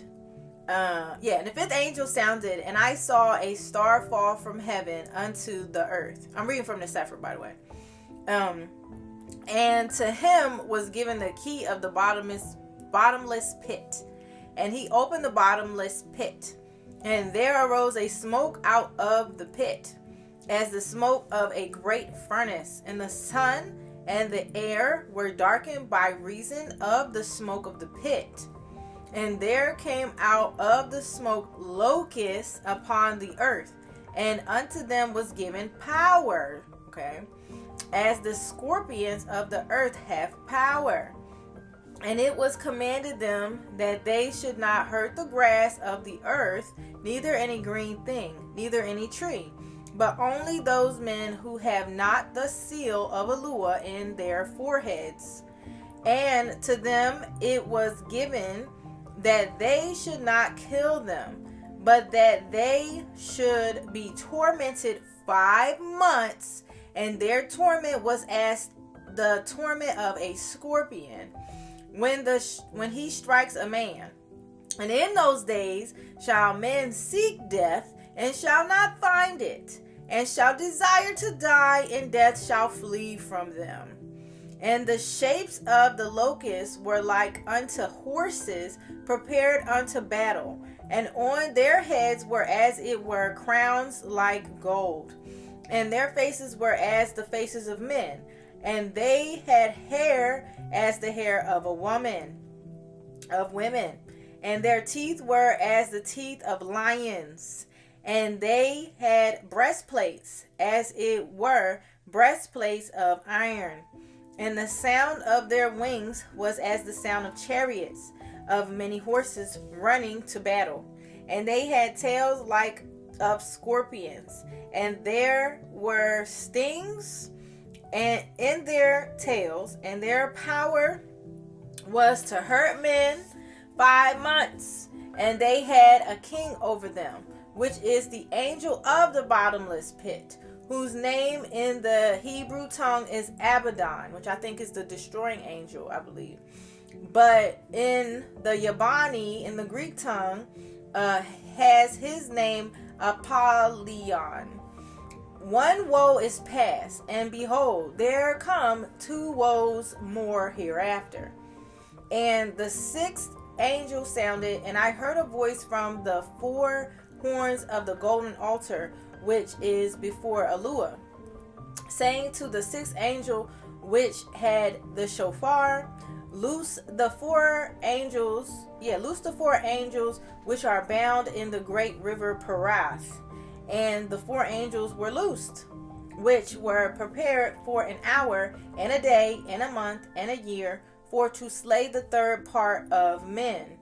And the number of the army of the horsemen were 200,000, and I heard the number of them. And thus I saw the horses in division, and them that sat on them having breastplates of fire, and of jacinth, I think I said it right, and brimstone. And the heads of the horses were as the heads of lions, and out of their mouths issued fire and smoke and brimstone. By these 3 was the 3rd part of men killed, by the fire, and by the smoke, and by the brimstone which issued out of their mouths. For their power is in their mouths, and in their tails. And their tails were like unto serpents, and had heads. And with them they do hurt. And the rest of the men which were not killed by these plagues, yet repented not of the works of their hands, that they should not worship demons and idols of gold and silver and brass and stone and of wood, which neither can see nor hear nor walk, neither repented they of their murders, nor of their sorceries, nor of their fornication, nor of their thefts. That was a lot. I like that one. That was a lot. Okay, go ahead, Yahuah. So on this one, I noticed it used the same word for star as it did on the last one. So wormwood sounds like it's probably some type of messenger or angel. And this one that opens up the pit also they specifically describing as opening up that pit. So I think they're both different types of messengers. I think they're still angels because they use the star for both of them. And the other thing I noticed when I was looking at this, because it says, a lot of translations, it would be like 200 million. But the word they use is Morias, which doesn't necessarily mean million. It could mean 10,000, or by extension, a myriad, or just an indefinite number. So it might not necessarily be 200 million. It might be 200 million. It could be 20,000. It just kind of depends. That number is a little, it might not necessarily been a million. It could be though, because it says times, it could be 200 million, it could be less, it could be more. It's just not necessarily specifically 200 million, which I found kind of interesting when I was looking at that. I just want to add that Abaddon, it says the original meaning of Abaddon comes from Hebrew. We should probably all assume this, but it literally translates to destruction or place of destruction. That's all I wanted to say. I do also find it interesting that they mentioned Hebrew in here, even though they said most of this is written in Greek, which was also exactly. And they're lying, saying that the second covenant was written originally in Greek. And Brian has a video. He had found some book, and it was basically saying that it was originally written in Hebrew. So I've heard that it all was. I've heard that. I have a copy. There's a website called HebrewGospels.com, and they said they got it from the Vatican, but they said that they had found the original Hebrew versions of the New Testament, and they've been translating it. So I've already bought like the James, Jude, and Revelation version, but they haven't finished all of them, but they have a good number of them done. Can you share that? Yeah. Now I don't know about them because they are associated with like Cambridge University, so I don't know how much stock we put in them, but they show pictures of what they took from the Vatican, and they show how they translated. So I look at it too just as a reference. Just wanted to mention it. Well, maybe they're admitting that they lied, because all them scholars like to be like, oh, it was originally written in Greek, because that supports the name Jesus to them. Like, they love Jesus. That's a Greek name. So what I get from this, and throughout the whole word, the Bible, the scriptures, I should say, is that the wicked, they have some things coming to them. Says and not. They don't. Yes, and just reading throughout from Genesis to Revelation, I mean, he's just not going. I don't even have the words to kind of describe what I'm explaining, but the wicked has some things coming to them, and they're constantly saying, "Woe to the wicked! Woe to the wicked!" And it's just crazy. Like, listening to all this is going to happen. Yeah, I want to be on the right side. I don't want to be, I want to be with Yahuah. I don't want to be on the wrong side. This is crazy.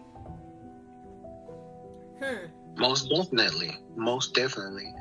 Yeah, and what's wild, I think a lot of people don't realize that they are wicked, so that's going to be even wilder for them. So can you really feel bad for them? It says that even with these plagues and stuff, they still not repenting. They still want to worship the work of their hands. They still want to, fornicate, be murderers, and all you got to do is repent. All you got to do is humble yourself to Yahuah. And even though we all were, sinners, right? He still will forgive us, But this is saying that they're not going to repent. Go ahead, Mom. I like reading things like this because it just makes me. It shows you how amazing Yahuah is and how much higher his thoughts are from ours. Because when you read the description of that, that's wild. Like, you know what I mean? Somebody would be like, that's not real, because it's just figurative. Yeah. Like, but Yahuah is so amazing that he does things above and beyond. And yeah, the description of the locust is one more thing that just makes you scared. See how cool he is, how amazing he is, how high thinking he is. You know what I mean? Not that we could know how high, but he's amazing. He's amazing, and he does things beyond our understanding, and you know, he's cool. That's all I want to say. All praise to the Father. Yeah, a full, you know, the beginning of wisdom is the fear of Yahuah. So we should all have some, you know, you're dumb if you don't have no fear of Yahuah. You're foolish if you don't fear Yahuah. And it also says that power, it was permitted to these things. It was, permission was given to, so nothing happens without the Father approving it. So even though they ugly and they look crazy and they got teeth of this and hair like women, and you know, if we saw it, we'd be like, okay, well, we go straight. If I saw that, Yannah, I would be like, let me die now, because just imagine what that looks like when you read it. You know what I mean? Yeah. If that thing flew in my face right there and was talking to me, I would just be like, in my heart, stop now. So that's what I mean. Like, Yahuah is amazing. Yeah, he is. They're gonna want to die, and it's gonna flee from them. They are gonna want to die, and they will be able to. Yeah. Yep. I see. Catrice's hand, and then I think Yahuah. I think it was in that way. You came for another cracker. Go ahead. I think I forgot. I wanted to talk about that seal when it said, "Don't harm those who have the seals of Yahuah on their foreheads." I wanted to, so about that seal, like in the Sefer, it gives like a reference to where it's talking about that seal in Ezekiel, and it's actually in Ezekiel 9:4, when it says, go and put a seal on the foreheads of all those who sigh and cry about all the sin that's happening in the midst of them. So I just wanted to bring that out, because that is good news for us, because we are always sighing about all this stuff that's going on. So we will definitely have that on our foreheads. But then also I wanted to mention, like, I remember when I read this last time, I was like, they still wouldn't repent, because, you know, it said all this in it, it's like they wouldn't repent.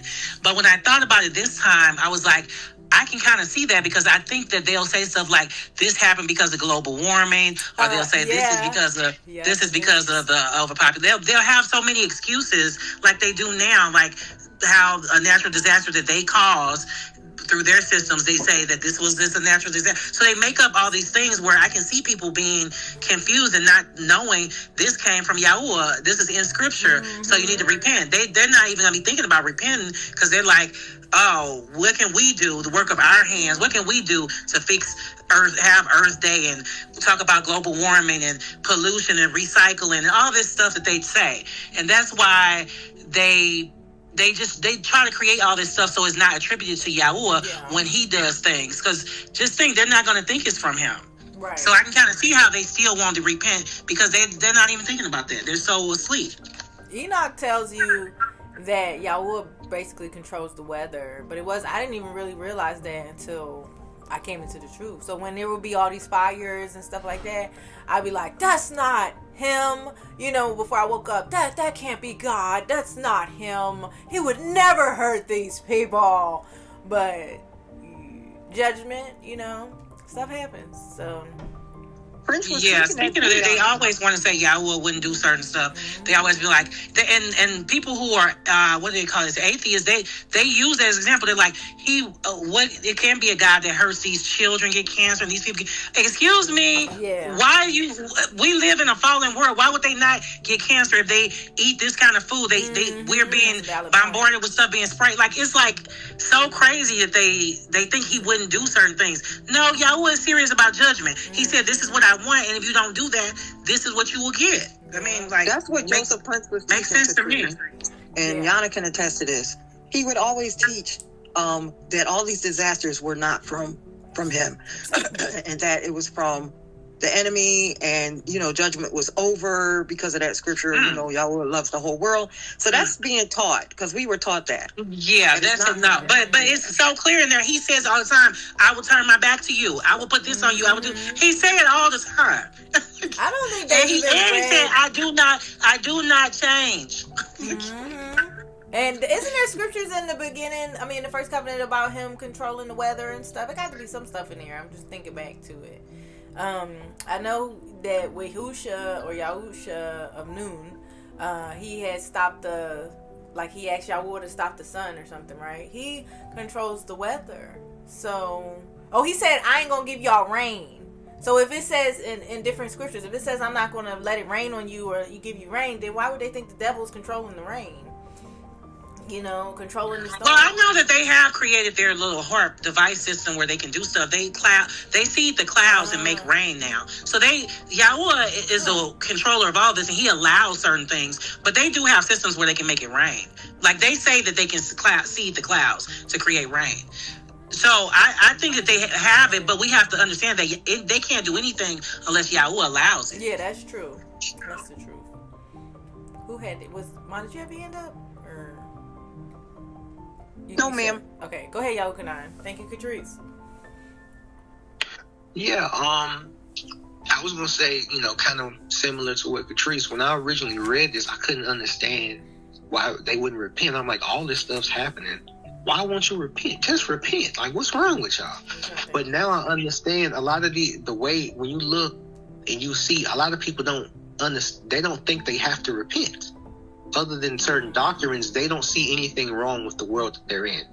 Like they think everything's okay. So, right? They think they can do stuff on their own, and they think that everything's okay. Like they don't know Yahuah, so they keep coming up with all these different things. They don't understand. Like just like you said, they manipulate the weather, but it's only allowed by Yahuah.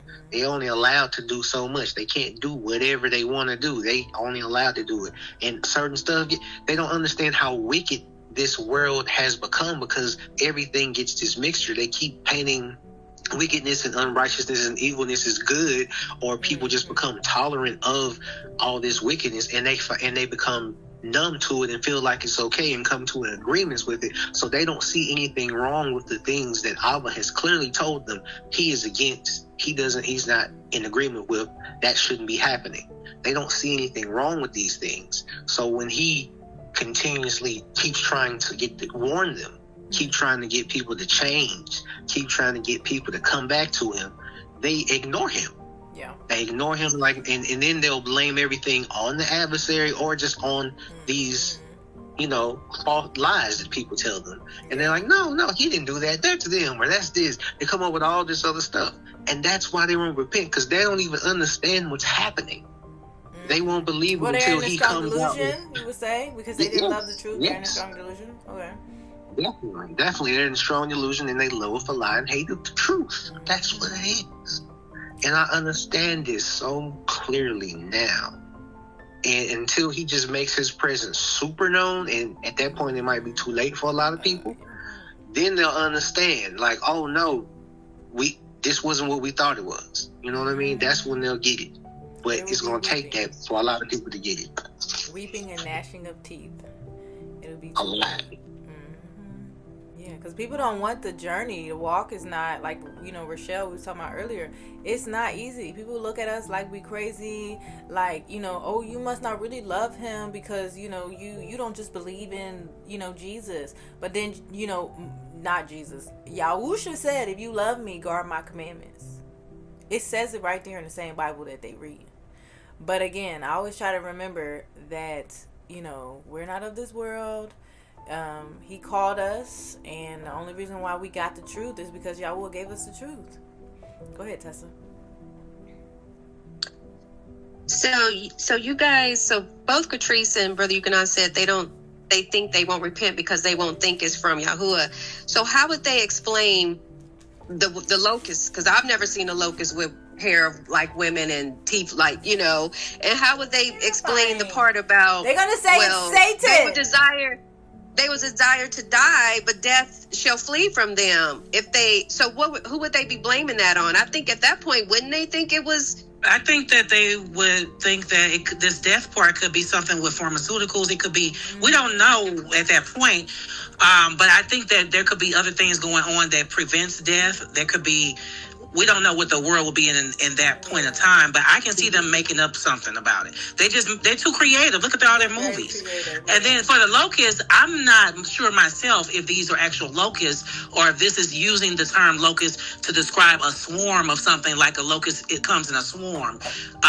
Because I just, when I think of a locust and then it being an array like a horse, then having hair like this and have a crown on his head, it can't be something that's small. So I think that term they must be using to describe like how it moves or how it's in such a large grouping. That's what I think, but I don't know, of course. My brain went straight to that's literal. So listen. Yahuah had shared some video or more than one video about the church leaders having these meetings of these the fallen underground. They're like meeting with the church leaders because they're trying to prepare people for like bringing these Nephilim descendants up and being like, they want people to believe in aliens, which is basically just these I guess the Nephilim, right, or whatever. Yeah. So the reason why I bring this up is because that would be another way that they could. I don't even know why I was trying to say that. What was I trying to say? Y'all will please help me. That they could believe something like this would occur. Yeah, like they're prepping people, and we don't even know. You know, like they're clearly of the world. Christians are of the world. We got that now. We understand that now. But the stuff that they're accepting, if you truly follow the Bible and follow the Word, which we know most of them don't. The stuff that they're accepting and they're okay with, it's like they're opening themselves up to demonic, stuff. I don't know, just the word stuff. So what I'm saying is, if those things actually, or if we actually do see those things, or they see those things, I don't know. They're part of the strong delusion, so I don't know. I feel like that's literal. I feel like they would see those things. I feel like they're not small. I feel like they would be really big, and it's just the world's just kind of like a Twilight Zone episode, or maybe that's just really what it is. I mean, it reminds me of like the Twilight Zone. It's like they have no sense anymore. Second Baruch says there will be few wise in those days, and the wise will be quiet, so. They really, because it says that they will be tormented and everything, and I'm just I don't know. In my brain, I'm having a hard time believing that they would think that it's something that's not of a higher power. If you're going to be tormented by these creatures, you're going to flee death and you're not going to be able to die. But then I'm not getting a correlation between that and then they, why they won't repent. That they'll still be doing all this stuff. Think about Pharaoh, right? Didn't it say Yahuah hardened his heart or something? Like, that's what I'm kind of thinking. Maybe their hearts will be hardened. Yeah, because they didn't accept it before, and it's just like it's just for judgment for them. It's like it gets past the point of your time for repentance. Salvation. Yeah, it's over. Yeah, it's past the point of salvation. Yes. Yeah, and it was something in the reading. I don't know if it was this chapter or next chapter that said the time was up. See, so we got to remember, like, we're here. He said, prepare your souls, right? Worry about preparing your souls. But there's a lot of people that are here or who are going to be judged. The world can change like this, and we could be seeing some really crazy freaking stuff. But we need to be worrying about preparing our soul, getting that relationship with Yahuah, strengthening our relationship with Yahuah, increasing our faith, him asking us to increase our faith and whatever else we need for this walk. But there's people who are going to be judged. And the scriptures does say we got to write his word upon the table of our hearts as well. Because sometimes in those future times, we will find it hard to be able to even read the book anymore. Probably they'll ban it or something like that. So we need to know I see the movie where they were burning the books, and it was law for them to burn everybody's books, and they'd go in everybody's houses and just burn the books. Yeah. If y'all can picture this really heavy vaulted door, you know how it's a super heavy vaulted door, and it takes a lot to close it, so it's like slowly closing. That's what it seems like is happening right now. But once it's closed, but it's happening right now. door. Oh, go ahead. Was it Ingrid next? Or did Yahuah? It was Yahuah. Go ahead, Yahuah, and then Ingrid. Okay, so I agree. I think, the thing about it, when Sister Tessa was asking that, is they'll come up with any lie. And people that don't believe, like, a lot of people are telling you Revelation is just purely figurative. So, okay, if something like that happens, if they didn't believe the book in the first place, then it's easy for them to believe whatever they said. Like, we're hearing about these government officials talking about what they're calling interdimensional or interplanetary or extraterrestrial beings. Like Yahuah made them, right? Right. Yeah. Right. So they're coming up with these types of things. They're already talking about it. You have these releases of footage and images, and they're meeting with these religious leaders to try to get them to come with whatever they wanted them to know about it. So that's the thing. Like, yeah, sure, we know this. A lot of us have read Enoch. We've read Revelation. But they think it's fake. They think the Apocrypha is fake. Right. They don't want to believe any of these things. And even if they do read them, they're normally going to be leaning on either what somebody told them it means, or maybe even their own understanding of it. And this is how it's easy. Like, those creatures could literally, they could be some type of, droids, right? They make robots. They could have been some type of droids with AI in them. They could be literal creatures that show up from wherever these things are coming from. Like, they could literally just say, oh, these are good aliens and these are bad aliens. And then they can tell you the good aliens are the ones that's going to help you live forever and not die and never get old again. And those are the ones that's the false light that's tricking you. And then these other aliens come that's from Yahuah, right? That's what they're going to call them. And these are the bad ones. You need to fight against them because they're here to destroy you and they're evil. They could just literally paint that picture like Alien versus Predator, and they're telling you the ones that's bad is good, and you fall along with it. Like, there's all types of things. Like, they've been, doing movies and books and TV shows. They have this elaborate plan because they've been planning these things since before Noah. They never changed their plan. They've been planning all of these things. So they have all these elaborate schemes of things that they will say, and they'll just pivot. If they feel like, oh, too many people know this one thing, then they just come up with something else. Just like, that's one of the reasons why they have these scientists around the world that are missing. Right? A lot of these scientists were given information or had information that they didn't want people to be able to hear, that would probably contradict whatever story they're going to give when these things show up a bit more soon. So, there's a variety of different ways that they can go about it. We don't know which way they're going to do. We can kind of see where they're heading towards with this. But until it pops up, then we'll know for sure, Dang, I was wondering if they would say it's like a new species of creature that they found. I don't know. It's just making that one up. I don't know. They could just do anything. You're right. And that's why they have the media. They have the cameras. They have the actors. They have, and they kill whoever they want. So go ahead, Ingrid, and then Mom. So I heard it said once, and I believe this. So John's narrating this, right? And he's narrating it from the eyes of someone from his date and time. So some of the stuff that he's seeing, hasn't been invented yet, right? And so somebody said, like, some of the stuff he's describing are helicopters, he's describing nuclear war, but he doesn't know what he's just telling you what he's seeing. So, as far as like these locusts telling what kind of freak show, it could be, first when he said like hair like women, I'm thinking, oh, is this some kind of trans stuff? What is this? There's no telling, but he's narrating it. Like, maybe if you or I were to see him, you go, oh, that's that. Yeah, or, that's AI or something.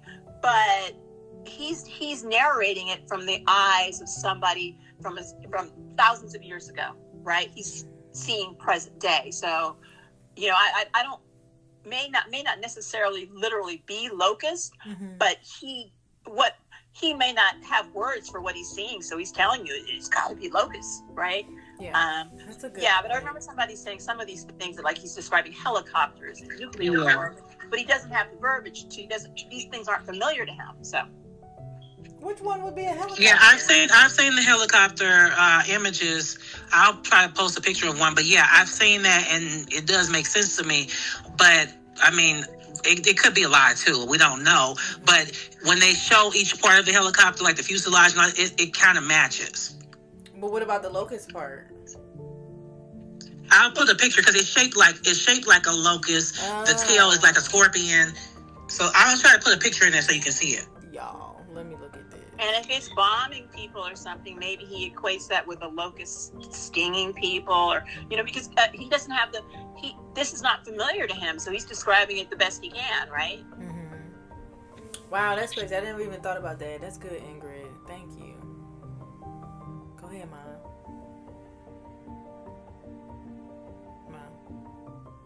I'm kind of still in the frame of mind of a child, and I believe what I read. I don't know. I think what's written, I don't think the Father would let him write something that was way off. Mm-hmm. I think that he was doing what he was assigned to do. And I'll just take it literal. I do think that sometimes as humans, our logic can get in the way of the spirit. And we can be like, oh, that's not sound, judgment, or that doesn't sound correct. Yeah. And I'm not really just talking about right here in this group. I mean, a lot of us can be too logical. Humans, can be too logical. Mm-hmm. And we don't look at him from the spirit that he is, that does amazing things, makes amazing creatures, can do anything. So I take that literally, what I read. So that's all I'm saying. Like, I'm wondering, didn't it say they come out of the dark hole in the earth? Yeah, out of the abyss. Yeah, it says they come from the abyss. And then I'm kind of those locusts come from the abyss. Yes, I don't think it could be helicopters. That's Abaddon. That's Sheol. That's Sheol. So that's not help. For me, it's not no helicopters. It's actually what I read. Like if I read that and they came from out of the dark abyss, those are creatures. And Yahuah was able to do whatever he wants to do. I'm done. Can I add something to that? Mm-hmm. There's a book, right? That I can't remember the name of it, but it's a book that was to do with the ancient Indians or the Red Indians that used to have, and it talks about these different sinkholes that appear around. That we've been seeing a lot of sinkholes around the whole world right now.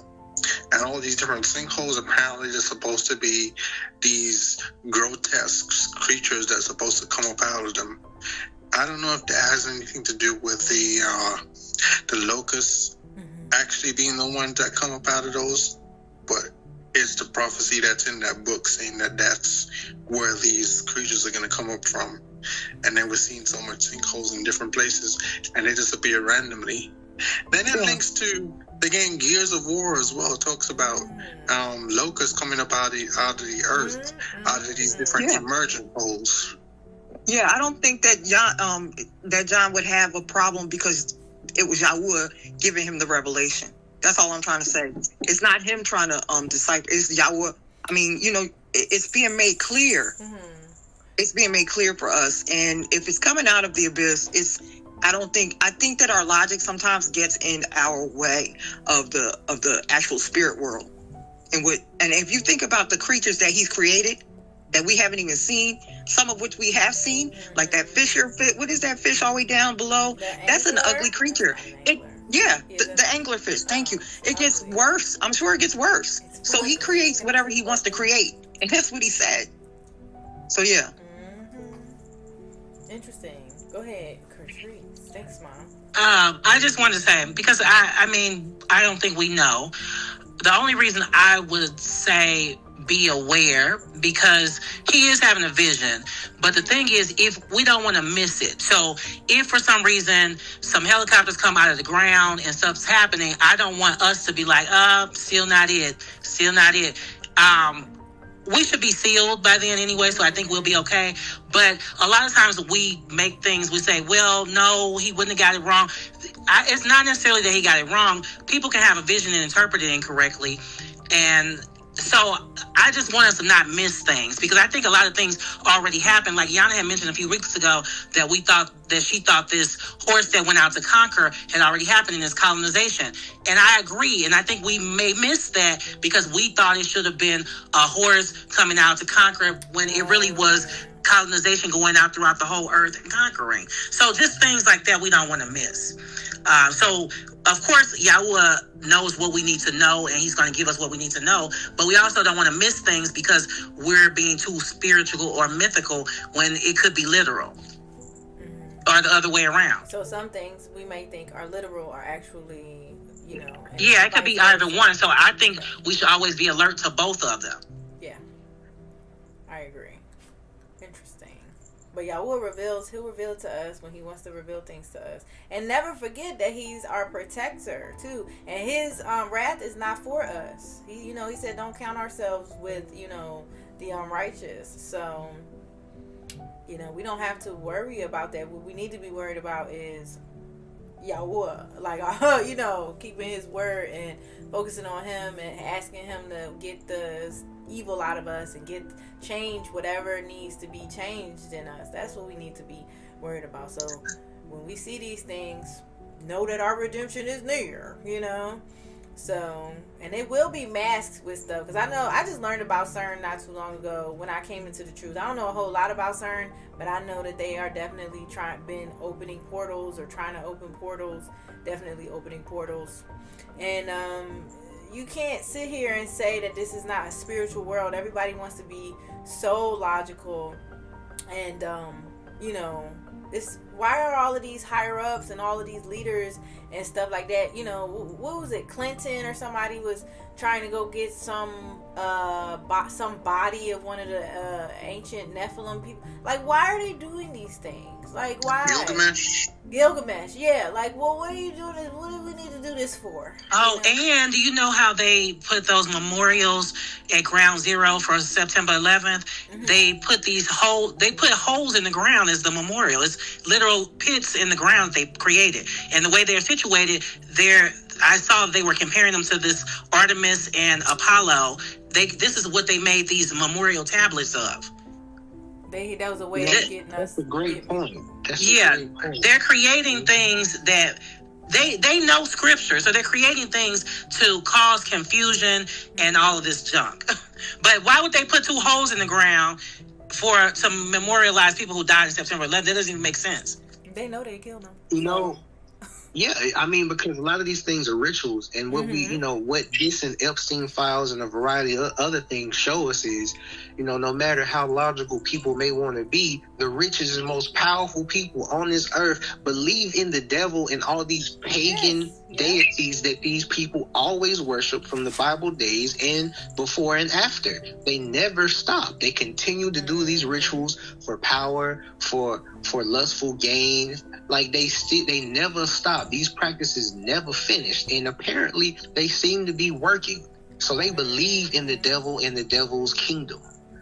They're showing you this. So that's just another thing. It's like, it's a mixture. Like there's a mixture of some, physical things you'll see, spiritual things you'll see, and of course they try to do things to throw you off. But they never stop worshiping their false idols.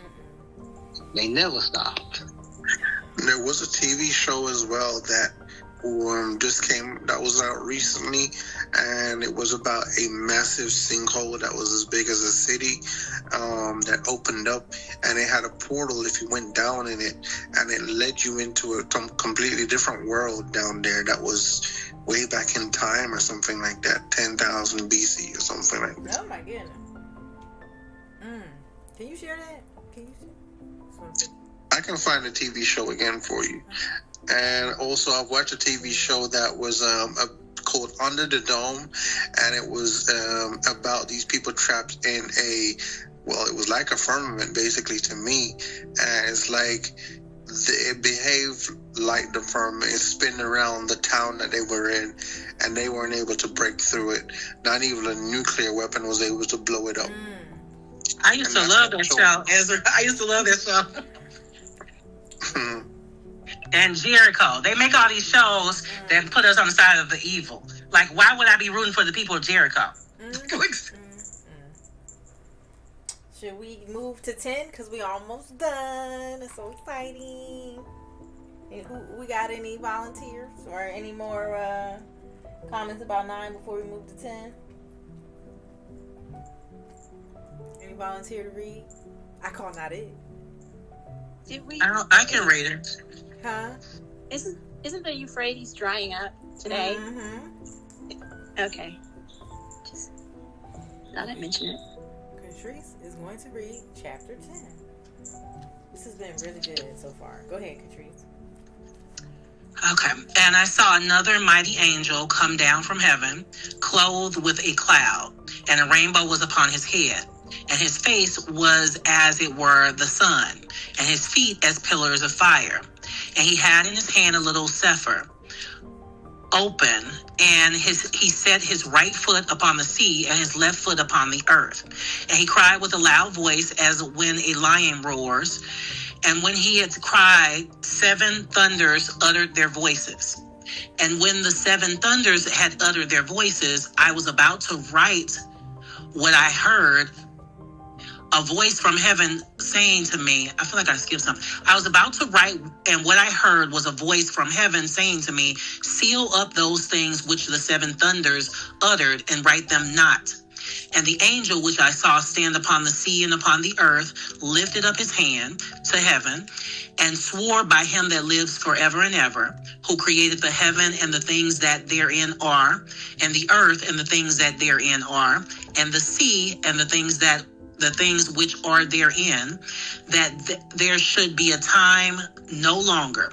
But in the days of the voice of the 7th angel, when he shall begin to sound, the mystery of Yahuah should be finished, as he has declared to his servants the prophets.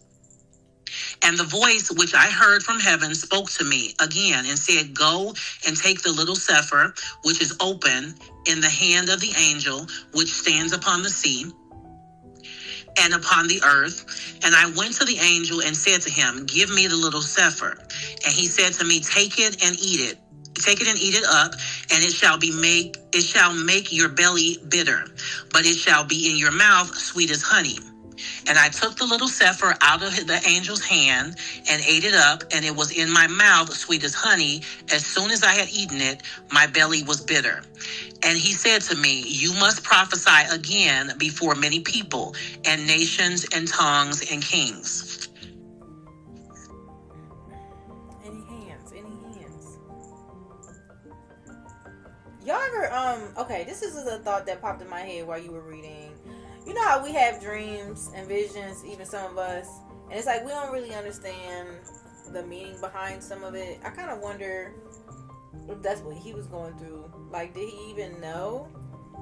I guess I see hands up. Like, did he even know what this stuff meant? Like, you have them and you just be like, well, I don't know what that means. Or you can say, well, I think it means this. I mean, we should pray about it. But it seemed like he had somebody that he kept asking, like, what this mean? Like, yeah.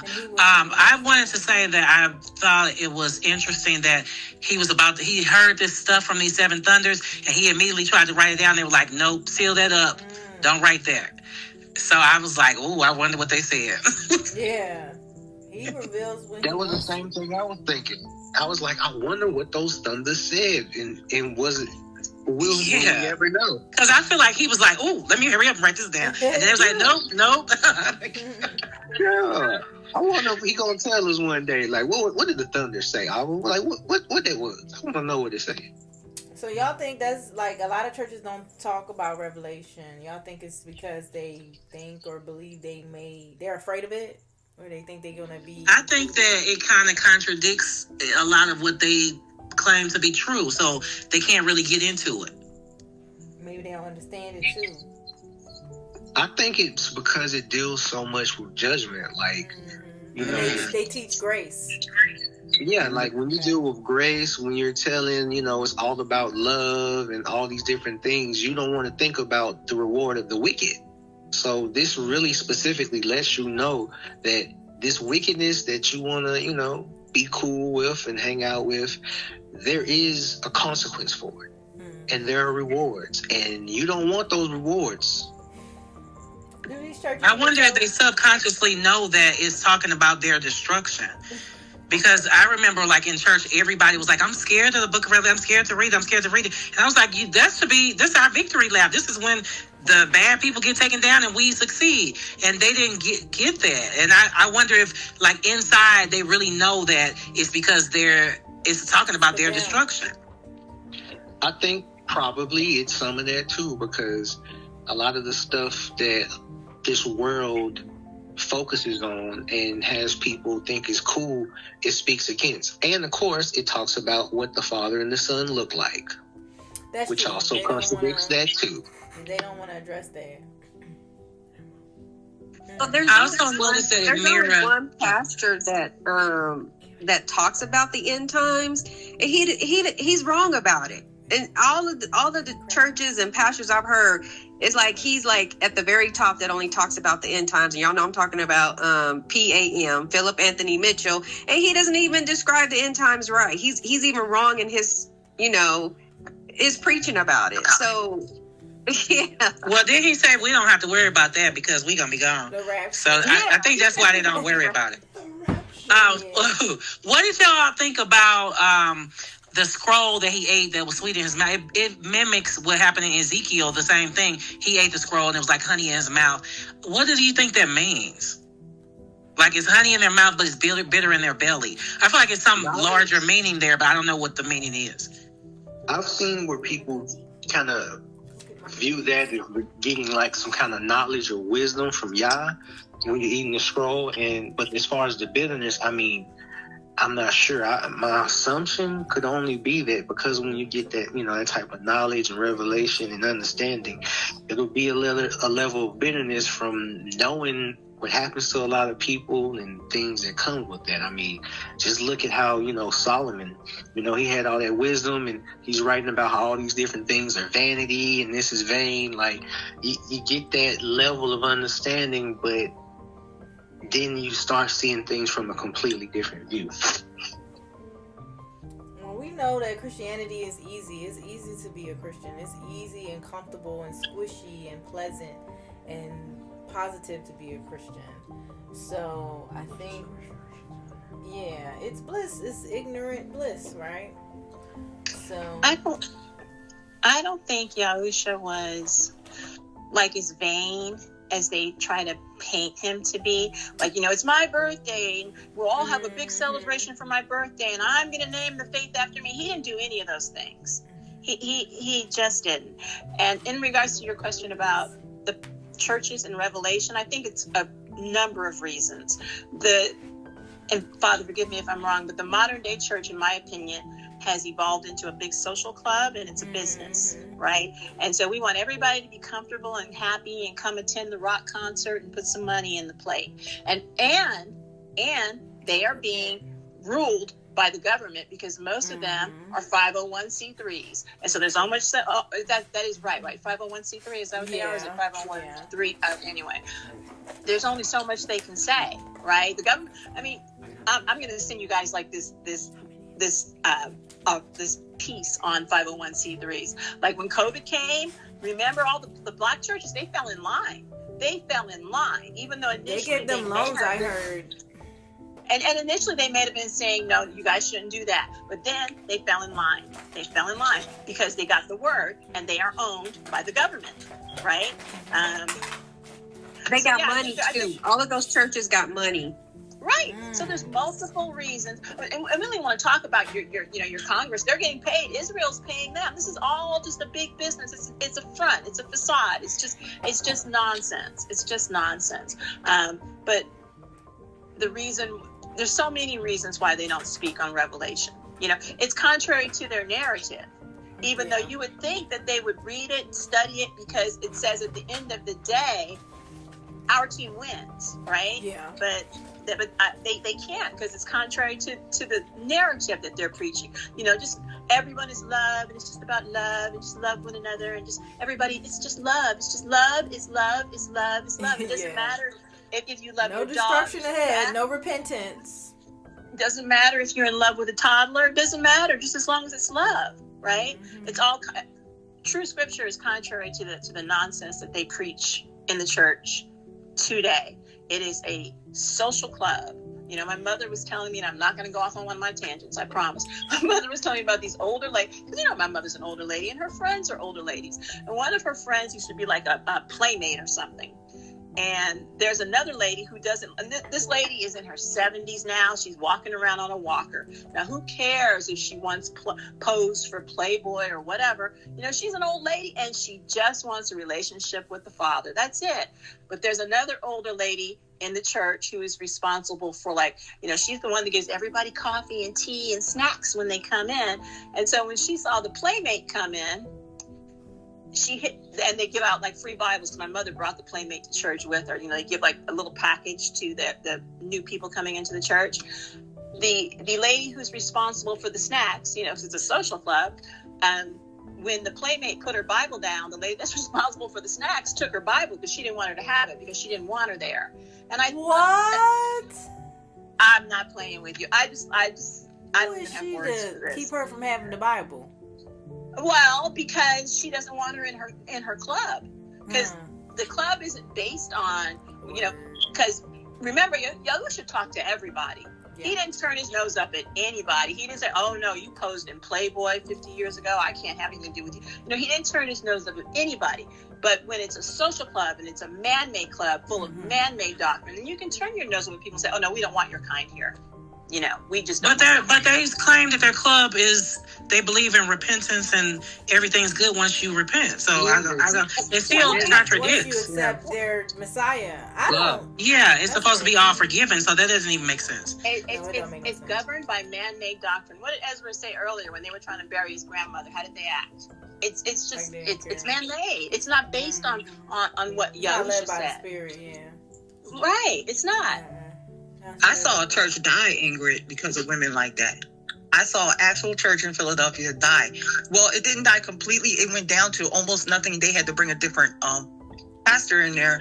But the older women with that kind of attitude that you're talking about, yes, they were telling the pastor what he better do, because they were running a committee to control what he was preaching. And the kids were leaving because of the death that was happening in the church. So I understand what you're saying. I told my mother, because the lady who has the past, right? Her name is Jill. And I said, "Mama, just keep bringing Jill to church. Don't listen to Cheryl. You know, because Cheryl is on my mother, because she keeps bringing that woman to the church, and Cheryl doesn't want that woman in the church." I don't care what Cheryl says. It's not Cheryl's church. She can make all the cookies and tea. Apparently, she wants to be worshipped, Ingrid. That sounds like she want to be the one being worshipped. Yeah, she. That sounds a bit like they're dealing with something internally. Like, I mean, the goal, those are the people you want to reach first. Like, she has a story that she can tell, and for someone that's dealt with that kind of life, number one, that's great that she's trying to get up out of it. Number two, we see what the youth is doing today. We see what our young men and women, the lifestyles that they're living, and how someone who was doing that could actually give some knowledge and could help them and understand what they went through at their young age, like they're going through right now. Like, you need people like that have come out of that to reach. So that doesn't even make any sense. Like, it sounds like that person, I don't know what they got going on, but they really, really need to imagine her secrets, though. Who knows what's in her closet? For real. Or her pain, right? So some people, when people act like Cheryl's acting, they get what they call church hurt. And then she'll say, "Well, you know what? That's why I never had anything to do with church in the first place. I'm not going back there with you," right? And so that's not what you do. You know, I remember there was a period, and I know it was just like a fad, and everybody was wearing forgive me here, but they were wearing "What Would Jesus Do" shirts and bracelets and everything else. This is one of those moments, like, what would Yahusha do, right? Yeah. And I told my mother, I said, "Ask Cheryl, how would Yahusha handle this? How would he tell Jill, now you got to go because I know you posed naked." And Mary Magdalene was a prostitute. Maybe we don't know why that. Maybe her mother was sick, or her father. Maybe she couldn't pay her bills. Exactly. we don't know why that woman did what she had to do, but we know right now she's trying to do the right thing, and we should encourage her in that. But how is it that Yahusha forgave Mary Magdalene for she was a prostitute, and that was part of his company? So how are you're not following his ways? Right. Again, you know them by their fruits. They not following his spirit. They don't have no remorse. They don't have any conviction. They don't have any like, y'all ever talk to somebody and you feel, or you say something to somebody in the walk, and then you be thinking about it later and you be like, maybe I didn't handle that the right way, you know? Yeah. Like, I feel like that's the Ruach, like, trying to always get us to love our neighbor, follow the Torah, right? Love your neighbor as you love yourself.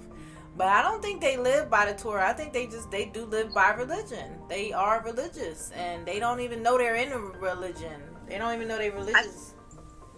I think Definitely, they're social Yannah. clubs. I think they're social clubs. That's all. Yeah, I agree. I think that's happening to every single one of us. Like, we're all trying to be like Yahusha. We're trying to walk like him. We're trying to be in the line with Abba, Yahuah, always and always. So, you know, we get these moments where we're trying to learn how to be compassionate and love each other properly, because in these places we've been separated. We've been put against each other for so long. So, you know, we just trying to get it back to where it need to be, and we need Abba. We need Abba for everything, and we need his Ruach to really help us, teach us to love each other and to be there for each other and understand and just be what we need to be as a community. You know, becoming that one nation again, putting the two sticks back together. Like, we need him to mend us. Yeah, and only he can do that. So, but if we're not seeking him, how's it gonna happen? How's he gonna remove those wicked, the wicked stuff we got in us? How's he gonna remove it if we're not seeking him? Seek ye first the kingdom. And also the word says to humble ourselves to each other too. I can't remember where it says that, but y'all probably know what I'm talking about. Humble ourselves to each other. And that's something that, okay, never mind. I was just going to rant. I was just going to say, none of us should sit up here and think we know everything. We shouldn't act like we know everything. We want to be excited about his word and stuff, but there's times where we could be wrong about something. We might think that we right about something and we could be wrong. So we always have to humble ourselves to Yahuah and humble ourselves to each other too. Like, you don't want to trample somebody else down because you think you know. But then also you want to hold on to the word as well. So you don't want to bend to everything you hear. So yeah, I don't know why I said that, but anybody else got anything to say about chapter 10? I feel like this is a really good I believe spirit-led lesson today, which was a group study.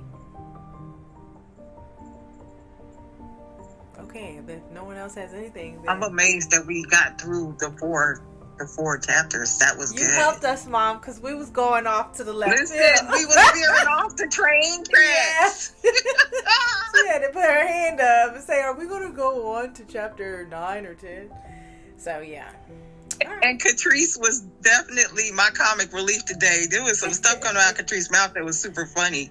I appreciate it. Yeah, I don't even know if she meant to be funny, but she was real funny today. Thank you, Catrice. Yeah, she was on a roll today. Yeah, I'm not sure if I was meaning to be funny. Okay, that's all we have for you guys. If you haven't already, subscribe to join our community. And if you would like, again, I say if you would like to join our community, well, if you would like to join our WhatsApp group, then send me an email at Yannah of Yashar'al@gmail.com. And that's it. Have an amazing, blessed day. Shalom.